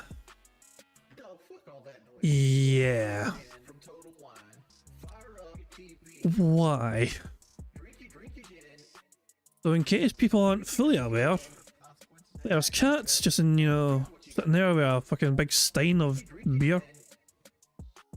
This is John Rambo, Phil's former best friend, with his fucking 4-foot nose, and there's Phil enjoying time with his beloved while Cat watches on. Jesus Christ. Let's get that shit off the screen. Oh god damn it, Chase, thanks for that. Hitting on me. That's one. Let's rewind this just for full clarity and context. Yeah. And, oh, this is hilarious. Hold on a second. Someone in chat says, all of your detractors are willing to sit down and have an interview with you, like Duty, Snort, Raw, they're open invite, stop lying. Who said I want to talk to them? No. I'm not talking about internet nobody detractors. How could you possibly confuse the two? I'm talking about people who are notable YouTubers, who have followings, who make livings doing it, who go viral for the content they make, shitting on me. That's who I'm talking about. Somebody's. Not fucking internet detractor nobodies. Literally no one wants to talk to detractor nobodies. No one. Right? We entertained Duty for like half a second 2 months ago. And that was it. There's no point to giving these people attention. They are literally no ones. No one cares about them or what they say. I'm talking about these people who have brought me up time after time after time after time after time in their content as the joke, the butt of the joke, the whipping boy. But now DSP is willing to come on and talk with them. Let's do a crossover event. I'll go on your show. You come on my show. Let's do this. Let's have a special. Let's have a neutral ground to appear on. Oh no, can't do that. Well then why the fuck did you talk about me for years? Now that the ground is becoming more fair. Oh no, I can't do that. Okay, Mr. Million Sub YouTuber, Mr. gets hundreds of thousands of views on every video you put out, particularly ones about me that crap on me, but now that the tables have turned, people want to see me clap back, you don't want that opportunity, you want to shut down that avenue. Okay, well that's on you. I mean, it's pretty disingenuous. That's what I'm talking about. No one is talking about my detractors. No one wants to talk about my detractors or talk to them. They're losers. They're complete wastes of light. If they disappeared from the planet today, literally no one would care. No one. They're like, oh well, move on. So why the fuck do I care? I don't. This feels like it's borderline breaking terms of service on YouTube for kind of wishing for genocide for the fucking detractors and critics he's got. This is like fucking borderline fucking violation of... This is like hate speech. It's like Phil is literally hateful speech right now. I mean, I can only tick this particular square once. But by God, he is full of us today. He is 5 in a row. That's concerning. He is absolutely full of this particular square today. 5 in a row. That's concerning. Bloody hell. So Phil was desperately clout chasing, and the people he was clout chasing, shockingly enough, are too busy to entertain a small little nobody like Phil Burnell, and so he's taking it out on his detractors. It's the small nobody cares about his detractors' fault because all these big massive names have no time for Phil Burnell. And according to Phil Burnell as well, the people he was going to talk to are too busy watching detractor content and believing what detractors say about him. So, Jesus Christ, man. Phil, this clip here, this clip here, I want to see it one more time. Because this is like the most toxic little meltdown. This is an incredible little meltdown from him. This is just too fucking good. How far back did he go? So we confuse the two. No, back here. All of your detractors are willing to... No, here we go. So, this meltdown, this absolute seething cope session from Phil Burnell, this will be clipped far and wide. This will go... Phil thinks he went viral for fucking talking about the Twitch CEO the other day. I've got a strong sneaking suspicion that this rant right here will do a lot of damage to him. So I'm interested in that. And, oh, this is hilarious. Hold on a second. Someone in chat says, all of your detractors are willing to sit down and have an interview with you, like Duty, Snort, Raw, they're open invite, stop lying. Who said I want to talk to them? No. I'm not talking about internet nobody detractors. How could you possibly confuse the two? I'm talking about people who are notable YouTubers, who have followings, who make livings doing it, who go viral for the content they make, shitting on me. That's who I'm talking about. Somebody's. Not fucking internet detractor nobodies. Literally no one wants to talk to detractor nobodies. No one. Right? We entertained Duty for like half a second 2 months ago. And that was it. There's no point to giving these people attention. They are literally no ones. No one cares about them or what they say. I'm talking about these people who have brought me up time after time after time after time after time in their content as the joke, the butt of the joke, the whipping boy. But now DSP is willing to come on and talk with them. Let's do a crossover event. I'll go on your show. You come on my show. Let's do this. Let's have a special. Let's have a neutral ground to appear on. Oh no, can't do that. Well then why the fuck did you talk about me for years? Now that the ground is becoming more fair, oh no, I can't do that. Okay, Mr. Million sub YouTuber, Mr. gets hundreds of thousands of views on every video you put out, particularly ones about me that crap on me, but now that the tables have turned, people want to see me clap back, you don't want that opportunity. You want to shut down that avenue. Okay, well, that's on you. I mean, it's pretty disingenuous. That's what I'm talking about. No one is talking about my detractors. No one wants to talk about my detractors or talk to them. They're losers. They're complete wastes of light. If they disappeared from the planet today, literally no one would care. No one. They're like, oh, well, move on. So why the fuck do I care? I don't. I never will. You will never see me doing an interview with a detractor and shit like that. You know what I'm saying? So... You are an absolute coward, Phil. Using your own logic, you are an absolute bitch. Anyway, okay, so continuing on. Tomorrow, it's going to be more Call of Duty multiplayer, and then it's going to be Life is Strange Double Impact on the late stream. Now, I've been asked to make a brief appearance on Kino Casino for their election special. But Phil, I thought you didn't want to do anything involving politics. What is this massive hypocrisy all about? Do you have good vindication? Are you able to justify why you're being a massive hypocrite about appearing in some sort of election kind of content? And I am going to do that. What I'm going to do tomorrow, I'm going to attempt to get the Life is Strange stream started quickly, go 2 hours, end it like sharp, between 9:15 and 9:30, so I can go and jump on their show for like 20-30 minutes maybe, and just do a little bit of appearance, and then I can't go late because it's just a special thing I'm wedging in, alright? Because they've asked me to do it. So, I'm going to be on there for just a little bit brief. I love how Phil's not even going to go his way. He's like, nah, he's going to try and fit it into his own schedule by fucking giving his own viewers and audience less of what he was meant to give them. Because heaven forbid Phil should try and fucking go his way for the Kino Casino guys. No god, no, nah. We might have a shorter podcast tomorrow in that regard. So it might be harder to get a full house tomorrow, but who knows. To talk about how the election is going and stuff like that. Alright? Then on Wednesday, it's kind of up in the air. Because originally I was considering Veilguard and I was considering other stuff. But I'm guessing maybe we shouldn't. Maybe on Wednesday we can flip it. Maybe on Wednesday the day stream will be Life is Strange and the night stream can be Call of Duty. Who and then Thursday I'm off cares? this week. It's a day where my wife and I are going to be doing a lot of different appointments and stuff offline. And then on Friday, we got to decide what I want to do. Because I don't know if I'm going to be playing this Slitterhead game or not. Originally it looked interesting to me, but now the reviewers are saying it's quite boring and repetitive, so now I don't know if I want to do it. Oh, Phil, you said you don't trust reviewers. You told your audience not to trust reviewers, but yet you're trusting reviewers, so what the fuck's up with that? I want to look more into these reviews and try to figure that out. I mean, if not, it's not the end of the world. We still have games to continue on with. But I'm very curious about what's going to happen with this PS5 Pro. Like, it's supposed to be delivered this week, but there's been 0 updates about it. I did reach out to the fan who did pre-order it for me to see if they received any update about it, because I'm trying to figure out exactly when it's going to show up. Because if it's going to show up on the 7th, I'm not here. I'm going to be gone all day, and I won't be able to hear the receiver sign for it, so it may end up getting delayed. So depending. And just a reminder, like, it would be a real shame. It would be absolutely tragic, wouldn't it? I mean, I think it would be the worst thing ever in the entire world if it just happened to be a porch pirate that day. You know, who turned up to Phil's fucking, you know, home at that particular time and saw, oh, look at that, sitting outside his fucking snort fort. But then again, I don't think they'll just fucking leave it outside. If they're not able to fucking deliver the PS5, they'll probably fucking just take it with them because it's such an expensive fucking gift. They can't just fucking leave it in the fucking porch. It was not delivered successfully, they'll probably fucking just like store it somewhere in some nearby fucking, you know, warehouse or whatever. I don't know. When I get it, I'm definitely doing an unboxing, setup, you know, testing it, stuff like that. I think you guys would love that and be fascinated with it, right? But outside of that, I don't know if I'm doing Slitterhead or not. I think I want to bring back fighting games because now we haven't had fighting games consistently in a while. So whether that's the Marvel collection to play Marvel vs. Capcom 2. And what's the fucking point of you playing fighting games? Like you'll be rusty as all fuck because you're not playing the fucking WoW. You'll be bitching and whining and moaning about fucking people being better than you at the fucking game. You'll be playing casual mode anyway, whether it's fucking Street Fighter 6 or fucking whatever else it is. Whether that's Street Fighter 6 or whether that's both.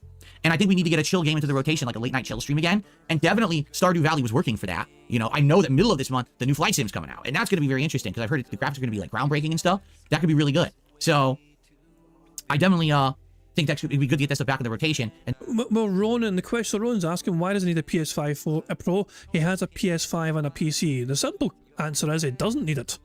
And Phil Burnell is trying to convince everyone that some kind, benevolent fan behind the scenes has decided to gift this for him. And Phil apparently told this person, you know, I don't really feel like I need a Senate or whatnot because I already have a PS5, I have a new gaming PC as well, and apparently the fan was perfectly happy to still give this to Phil anyway. Because apparently this fan really loves Phil Burnell unboxing things and reviewing things, if you can believe that. So, yeah. It's a lot to fucking believe, isn't it? It's a lot to... no wonder people are pressing X to doubt. Then we get other games that we start interjecting into the day streams, okay? Who fucking cares? Okay, so that's... Shut up, Phil. As things stand, by the way, guys, we have 2 free spaces so far on the bingo board, which means we are 5 away from a full house. Remember, 100 likes on the bingo stream means we can get a free space for the bingo board, but it means you guys also get to enjoy the Bubbles animation made by the excellently talented Pixar Animations. Yeah, remember, 100 likes, we get a free space as well. More begs, more snorts, more bups, free spaces as well. So hopefully, hopefully we can get the full house today. We're certainly due what I feel. It'd be nice to get our first full house in a month. It's coming up this next week, FYI. Alright, guys, anything you want to talk about at this point? Like, I got so distracted today because of all this stuff going on. Like I said, my seltzer exploded in my hand and soaked me. My mic settings were all screwed up. Hopefully my mic is sounding good now. I don't know if you guys get it sounding better. If I do this, it looks like you can almost consistently hear it. It looks like I got the mic under control, so it's not going into the red anymore. Hopefully it all is sounding around the same level because I now have a compressor on, right? So hopefully all these things are happening and it sounds better. I was actually having an issue this morning. It's a big issue with my lighting, okay? So I'm in here, and I'm setting up my lighting, and all of a sudden, the whole thing goes down. What happened? It's off. And now my app is saying, oh, cannot detect the product. There's no products to sync with the app. I'm like, well, that's completely false. So as I'm trying to fix it, all of a sudden, it just starts working again. And then I'm setting it up, and all of a sudden, it goes down again. I'm like, huh? So then come to find out, they pushed a firmware update, and if you don't do it, it keeps desyncing. So I did the firmware update, and as you can see, it's worked beautifully the whole podcast. So for some odd reason... Phil and his fucking notion to hate updating anything ever. Like, why does Phil Burnell hate updating so much? Why is he so anti-update? The firmware update makes this thing screw up. But luckily I got it working again. It's just firmware, so I don't know. I don't think they actually updated the app with any new features. It would be nice if they would give some new, like, color features. Today I decided to just go pure purple rather than any movement. But I like some of the things, but I wish that they would add new ones. Like, if there'd be a holiday one or something, that would be cool, but I don't think they're doing anything like that. Okay, 1 second. Again, my curtains have opened. Who fucking cares? How the fuck do I mute this stupid mic? I have no idea. So let's just mute that motherfucker right now. This sucks. How do you fucking mute this asshole? Fuck you, Fuck you! The wind is so strong out there today that it keeps blowing them open, so I closed them again. Hopefully it doesn't keep doing it. Alright, let's just open up the chat to some Q&A for like 20 minutes. I got really nothing else to talk about today. Nothing too particularly that interesting. So, let's see what you guys want to chat about, okay? Yakko Mighty says, what games are you planning to test with PS5 Pro? I would say Horizon Forbidden West. Maybe turn it on 4K and try to just do a flyover of the map and see what it looks like. You know what I mean? Like with the rendering and everything, you know, or 1080p, but 120 hertz. See what that looks like. Probably God of War Ragnarok, right? I was going to say Street Fighter, but I think Street Fighter limits you to 60 frames, 1080p anyway. But maybe we could go like 4K and see what it looks like at 4K. Stuff like that. That's what I'm thinking. Like just a few games, 3 or 4 different games. Oh, you know what? Here's a big test. PS4 games have a new mode when they run on PS5. People are saying you can play Bloodborne with this special PS4 enabled mode, and it makes Bloodborne look much better. Like the graphics get a big upgrade. They look crisper and better. And it's the first time ever you've been able to play Bloodborne like that without like hacking it on a PC or something. So we could try that, try PS4 games with this new enhanced mode and see how they look. Because I own that digitally. So that's true too. I've heard Final Fantasy VII Rebirth apparently is like a huge improvement on the PS5 Pro.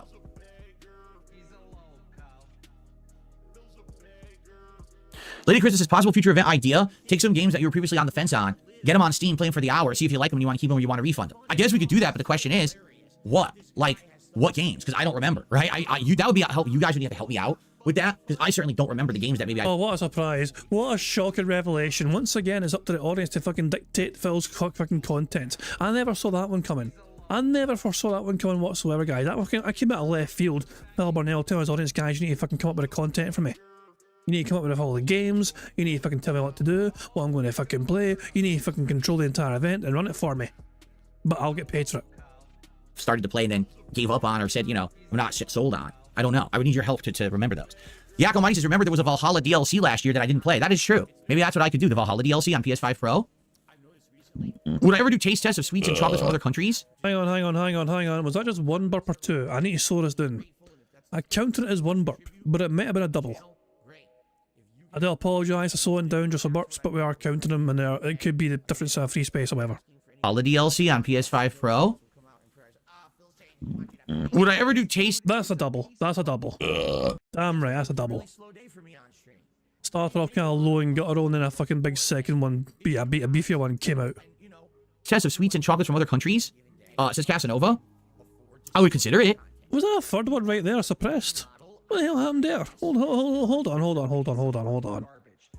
Was this a suppressed burp? Ever do taste tests of sweets and chocolates from other countries? Says Casanova. I would consider it. No, that was actually nothing. That was just him fucking clearing gunk at his short or something. No, I would suppressed anything. Well, I don't know, like, how would I get it? How would I get access to it? And what would the candies be and stuff, right? How would I get access to it? You fucking look online and buy that shit, Phil.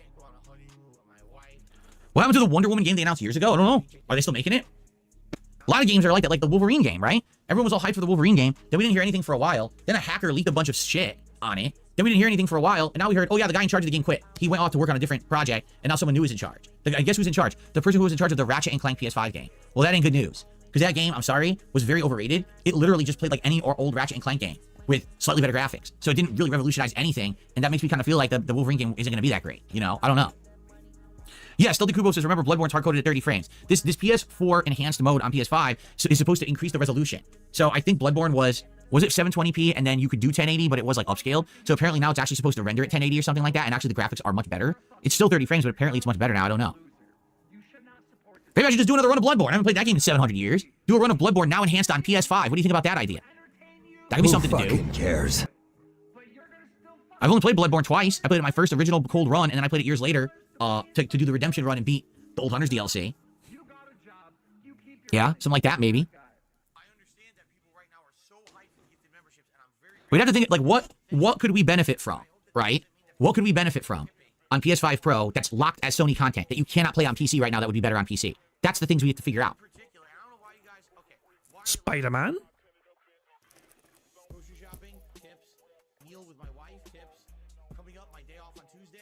Oh, yeah, Stellar Blade. I'm considering Slitterhead. I'm not against Slitterhead. I thought it looked interesting. I'm disheartened that the reviewers are not liking it and saying it's kind of bleh.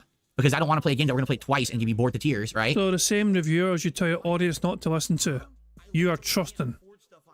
But hey, maybe I should judge for myself, right?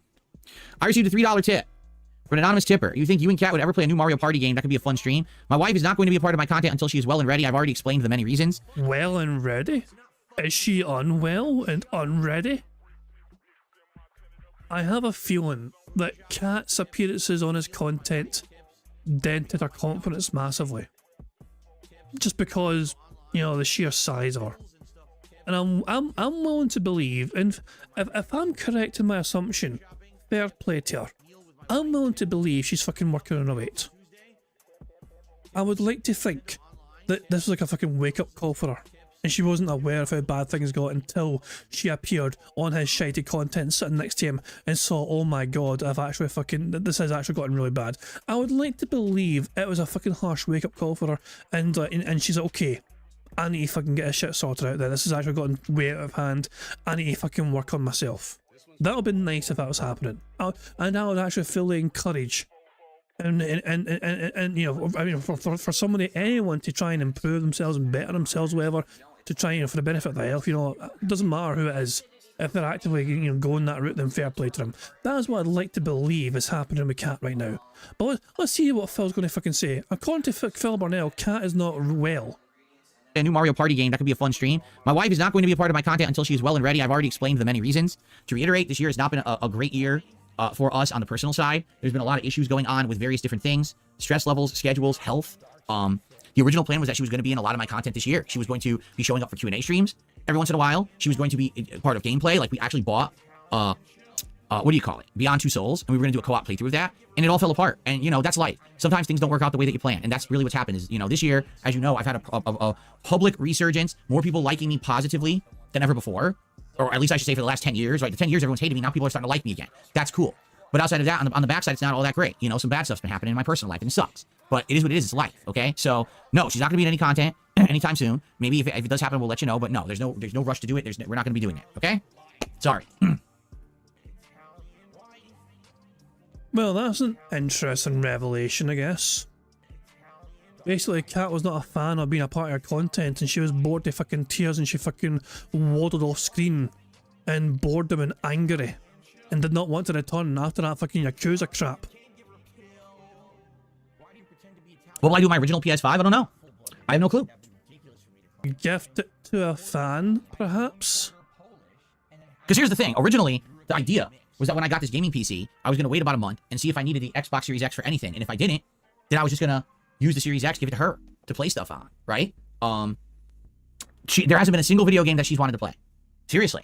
Like, think of all the games coming out. And stuff. Imagine, so remember, Kat was not only an avid gamer, she was a content creator. She was streaming games. She loved video games. She was a passionate gamer.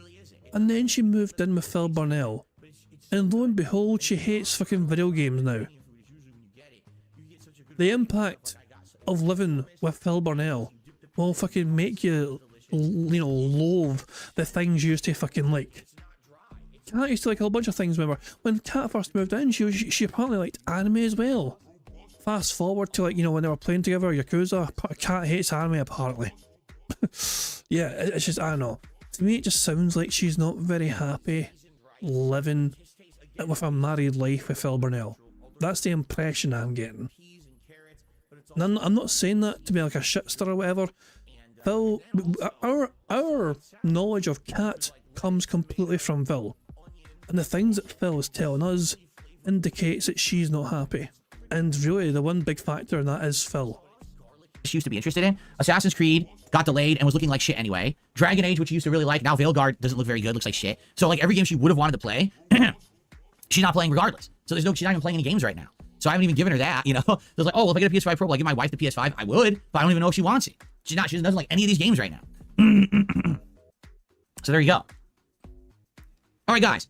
We got last 10, 15 minutes. Can we get a rally and a push? Can we hit the goal? And the reason I say it, all right, we got no subs on Kick whatsoever. All right, we did get some tips, and we got a few super chats. But I really am nervous about this goal getting hit during the React show. Give me your money. Legit. Give me your money. I'm telling you up front. The React show doesn't get a lot of support, and it doesn't get a lot of attendance. So I know when this show goes down, and I start streaming over there, there's going to be a big decline, and I'm nervous. I don't want the streak to end at 49 because we're stuck doing these last 2 days of reacting, okay? Now, we've had a wee bit of a spoiler. Phil does receive the money he wants before he starts recording. Which means he basically fucking stalled for time massively until he was paid. So please, if you could, please support the stream right now. I'd love to give you a shout out. I'd love to get you on the leaderboard now. All right? Excuse me. Yes, the streak did end during... Was that just 1 or 2 again? Hold on. I felt like there was a quick brief 1 before that second bigger burp. I'd love to give you a shout out. I'd love to get you on the leaderboard now. All right? Excuse... Oh, that's definitely 2. We have our third free space of the game, which means we are 3 away from a full house. Bloody hell. 3 spaces for the burps, begs and snorts. Unbelievable, Jeff. But yeah, Phil stalled and begged hard until he hit the goal before starting his React crap. Excuse me. Yes, the streak did end during a React stream before. It has. I think it did, right? Didn't it end during a Retro React one week? I'm pretty sure it did. Joel Law says, I hope you'll finish Black Ops 6 campaign. There are missions upcoming that take place on the battlefield. It's worth finishing. Dude, I couldn't even stay awake playing it last night. You understand? I was playing for an hour. My eyes were burning uncontrollably, and I was actually starting to nod off trying to play it. It was that fucking boring. Who fucking cares? I don't know, man. Being honest, I would much rather play the multiplayer. I was the entire time I'm playing the campaign, I'm like, I just wish I was playing the multiplayer. I just wish I was fucking playing it. And then I got so bored, fuck this, and we went to the multiplayer, and immediately, I'm reinvigorated. I'm doing well. I'm getting kill streaks. I'm leveling up assault rifles. I'm doing daily challenges. People are having a great time with it and getting excited and having fun. Why would I play the campaign? Plus, he went from $20 to over $150 by playing multiplayer. So yeah, money, yeah. You know what I mean? In reality, if you remember, but by the way, thank you, Perry. I'm going to shout that out in a second. Thank you, Perry. If you remember, when Call of Duty used to come out, the first thing I would do is play the campaign. Why? Because the campaign used to be 3 to 4 hours long. You could beat it in like one stream, and it gets it out of the way right away, so now you can focus on the multiplayer, right? That's exactly what I used to do. But now what's happened is people always want to see the multiplayer first, so I do that, and it's kind of like, now I got to convince myself to go back and play the campaign when I just don't think it's very good. All right, so Perry the White has gifted 5 subs over on Kick. Let's get an animation playing for that. A special animation for subs now available.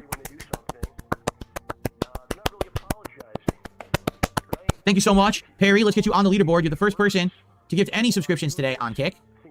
Give me your money. Give me your money. And so that gets us to $92 in support. So we're almost 2/3 of the way there. Can we hit the goal before the podcast ends in like 10 minutes? So Chase is wondering, the clapping, is it a stim? On Kick, there is an emote of applause. And when Phil, apparently that emote gets spammed a lot. So Phil just keeps seeing it. When he looks at his Kick chat, he keeps seeing the applause emote. And so he keeps basically fucking applauding that. That's essentially why he's applauding all the time. Because he sees his Kick chat applauding all the time. Can we do it? Can we hit the goal? Can we crush the trolls, continue the streak, keep it going, and keep it moving forward positively? Let's do it. I might need to make a special video encouraging Phil's fans to give him all their money. Phil likes to fucking believe that the tractor seriously get fucking butthurt that he gets tons of fucking money from his fucking dumbass dent heads. That is not true anymore. It used to be true a long time ago when nobody had any idea where the fucking money was going, you know? But now we're fucking very well clued up in it, and actually we encourage his fucking trolls, all his dents, to give him all their money. I generally might make a special video just to try and encourage Phil Burnell to, and his audience to give him all their money. Sell their fucking kidneys, sell their fucking second born or whatever, you know what I mean? Just get all the money possible they can and give it to Phil Burnell. Because it doesn't matter how much fucking money Phil gets, it will never and will never ever be enough. The last few months has proven that. The last few months have conclusively proven that Phil Burnell doesn't seem to ever change no matter how much money he seems to receive.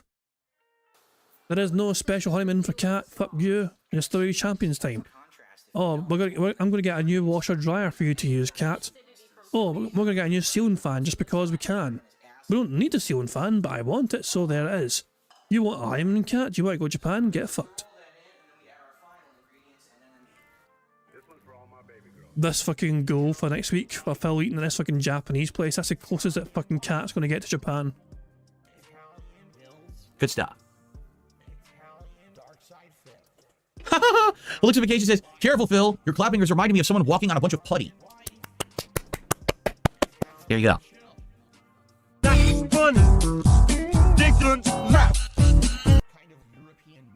Conrad Saratoga has gifted a sub over on Kick. Thank you, Conrad.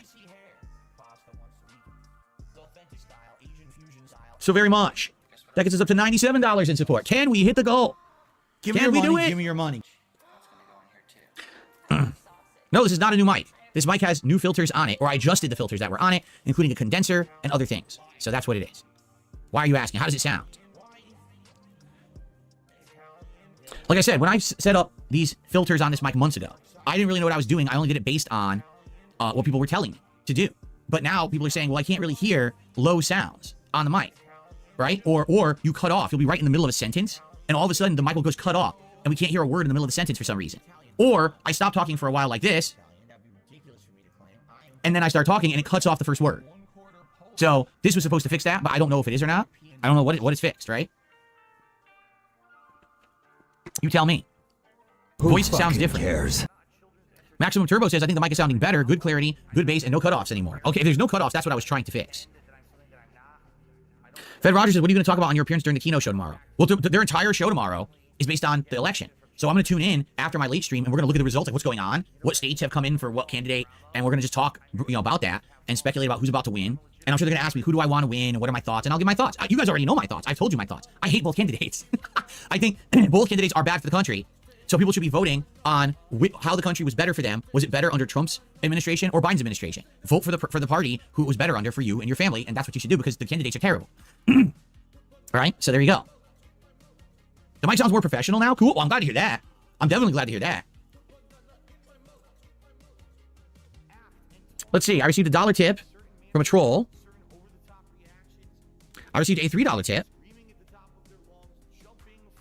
My bad on the question about Cat and Mario Party because I didn't know about any of that. Best wishes to you both. No offense taken whatsoever. Every once in a while, people ask. They're wondering what's going on, and that's the deal. You know, it sucks. We had big plans for this year. Okay, we really did.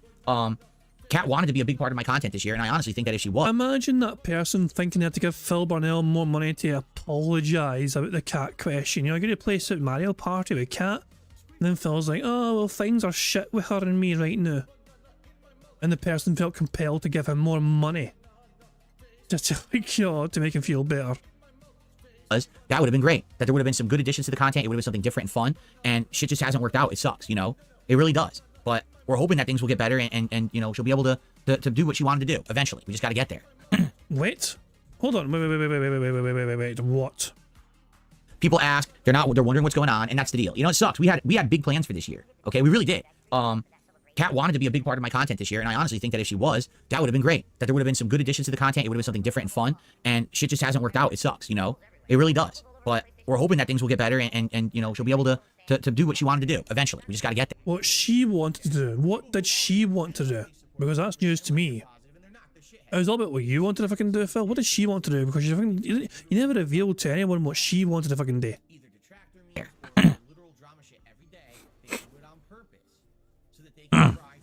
Excuse me.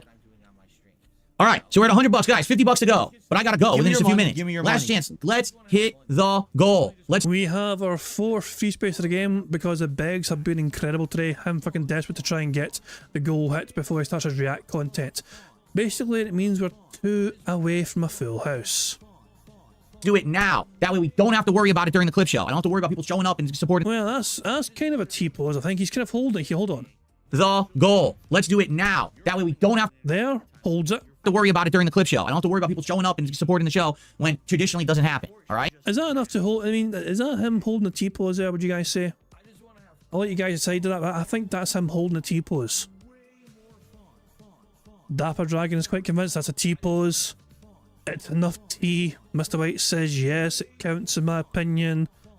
Guybrush says that's a T. Counts.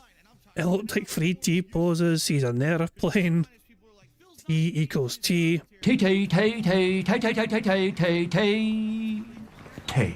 I guess that's enough. That's a burger. That's a T-pose. 5 in a row. That's concerning. What does this mean for us? Well, it means we are... I mean, effectively, we've won. We know that Phil Barnell gets $150 before he starts his react crap. When does he actually... Does he get it before the end of this? Like, does it start raining?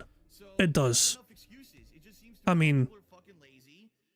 We can fast forward to here, but you can see the wee thumbnail. The little preview thumbnail. The coins are flowing. So... we could just declare a victory right now and fuck off. Because we know he gets $150+ in support. Or we could wait to see if something else got sicked off before then. Come the fuck in or fuck the fuck off. Oh, thank you very much, Raviga, for popping their 13-month bingo Barry membership message saying it's tea enough. Also, that shirt he's wearing will forever be the Eat It shirt to me. Big up, Shari Boy. Cheers, Vega. Prophet was saying that as well. This shirt seems to bring out the most toxic elements of Phil Barnell. This is the same shirt he had when he fucking told King Be Cruel to eat it, you know? And this is the fucking thing now. We had that incredible rant on fucking wish genocide and fucking detractors and all his critics and haters, you know? Jesus. This shirt brings out the worst in Phil Barnell. It makes him even more toxic. But cheers for that, Aviga. Much appreciated. Let's just fucking watch. You know, well, we've almost won. We know we're going to win. The victory is inevitable. We can just enjoy it and coast away to victory. Who's gonna do it? Who's gonna drop that $50 tip? Who's gonna do a $50 super chat? Who's Give gonna me your give money, give me your 10 money. subs to the Kit community? Who's gonna do it right now? A second run of Inquisition? I don't know about that, Stealthy Kupo. I don't know who's gonna go for that.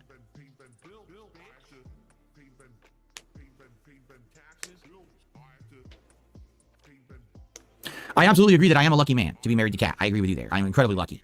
I told you guys, my life has turned around since I have met and been with Kat. Like, 100%. Yours has gone up and hers has gone down. The only thing that went up in Kat's life is a fucking weight. 180 turn in the right direction. I was heading all the wrong direction, mentally, physically, in every possible way, and she has turned that around for me. So.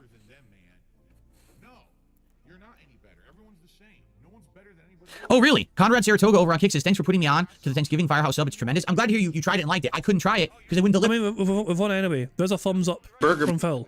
5 in a row. That's concerning. We have victory even before anything else happens because Phil just gave a thumbs up to the camera. Burger. Full house. Oh boy, how exciting. Anyway. So we got the victory. We didn't have to wait for Phil Burnell to get all that money. We didn't have to fucking see it rain or whatever. No.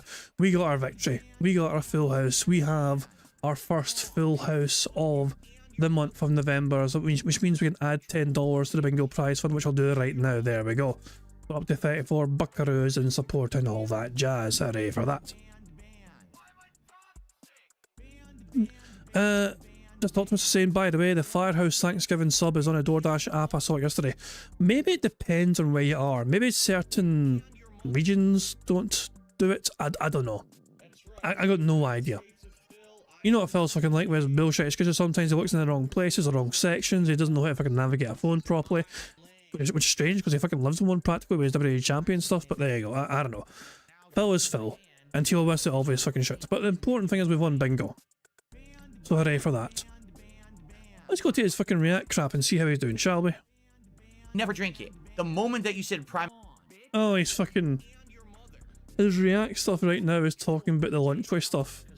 In Lunchables. Oh god, help us all.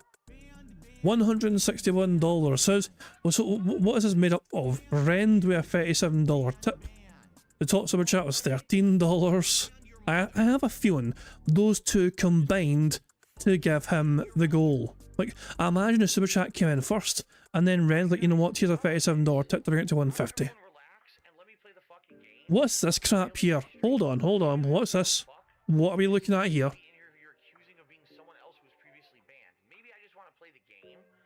10 teal super chats. Say the test actually worked. What the hell is this thing? What the hell is this thing? And Cope has gifted 5 memberships to Phil, hooray for that. But what the... I don't understand what I'm seeing here. Continue. No, I know it said a super chat. Fuck off. Jesus Christ. God no. It's a super chat goal feature? What the hell?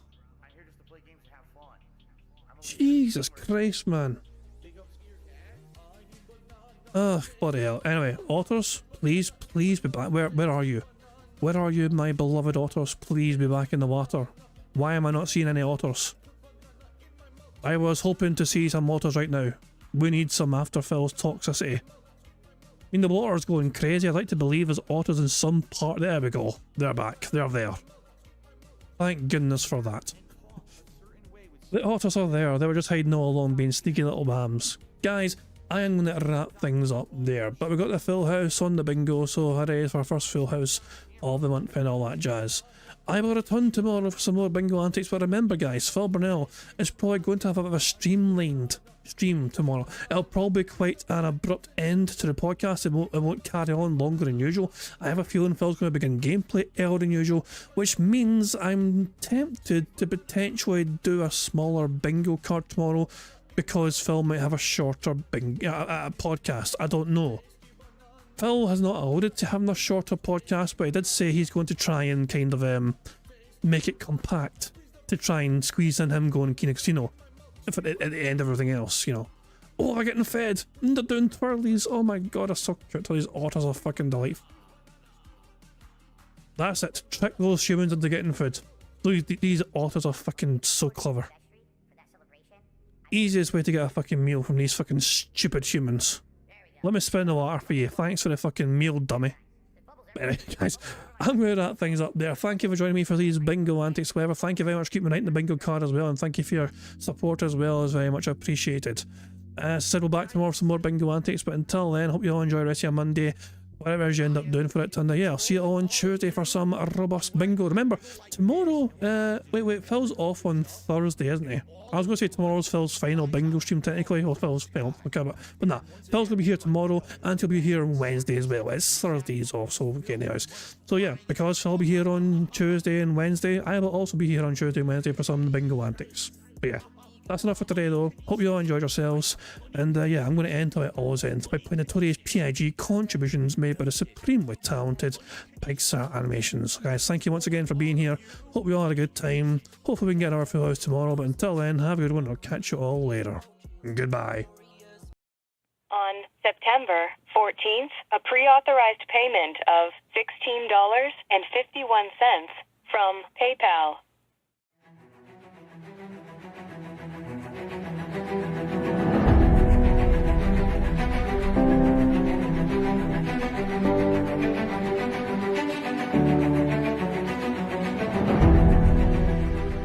Alright, Luna Mills has tipped me $1.30. It says, I'm back. What's your favorite type of shower? When you're showered in money. When you go outside and all of a sudden, greenbacks start falling from the sky. And you raise your face up, you're like, oh, you start dancing, you go, oh, money, money, yeah, yeah. Alright, I don't know what the hell you're talking about, but thank you for the first tip of the day.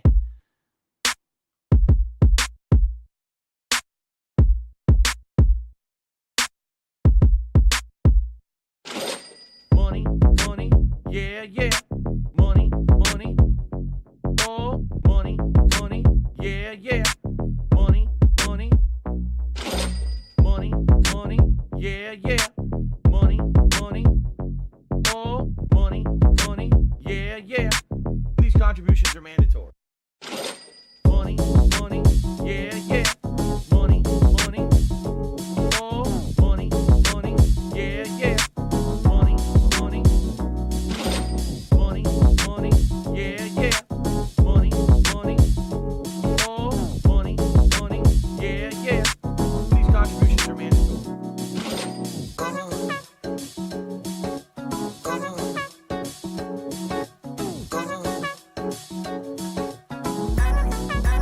Show me the money.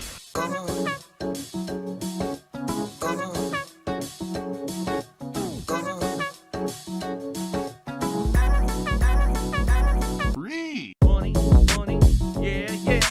Money, money, oh, money, money, yeah, yeah. Money, money, money, money, yeah, yeah. Money, money, oh, money, money, yeah, yeah. These contributions are mandatory. And it's gone, just gone like that.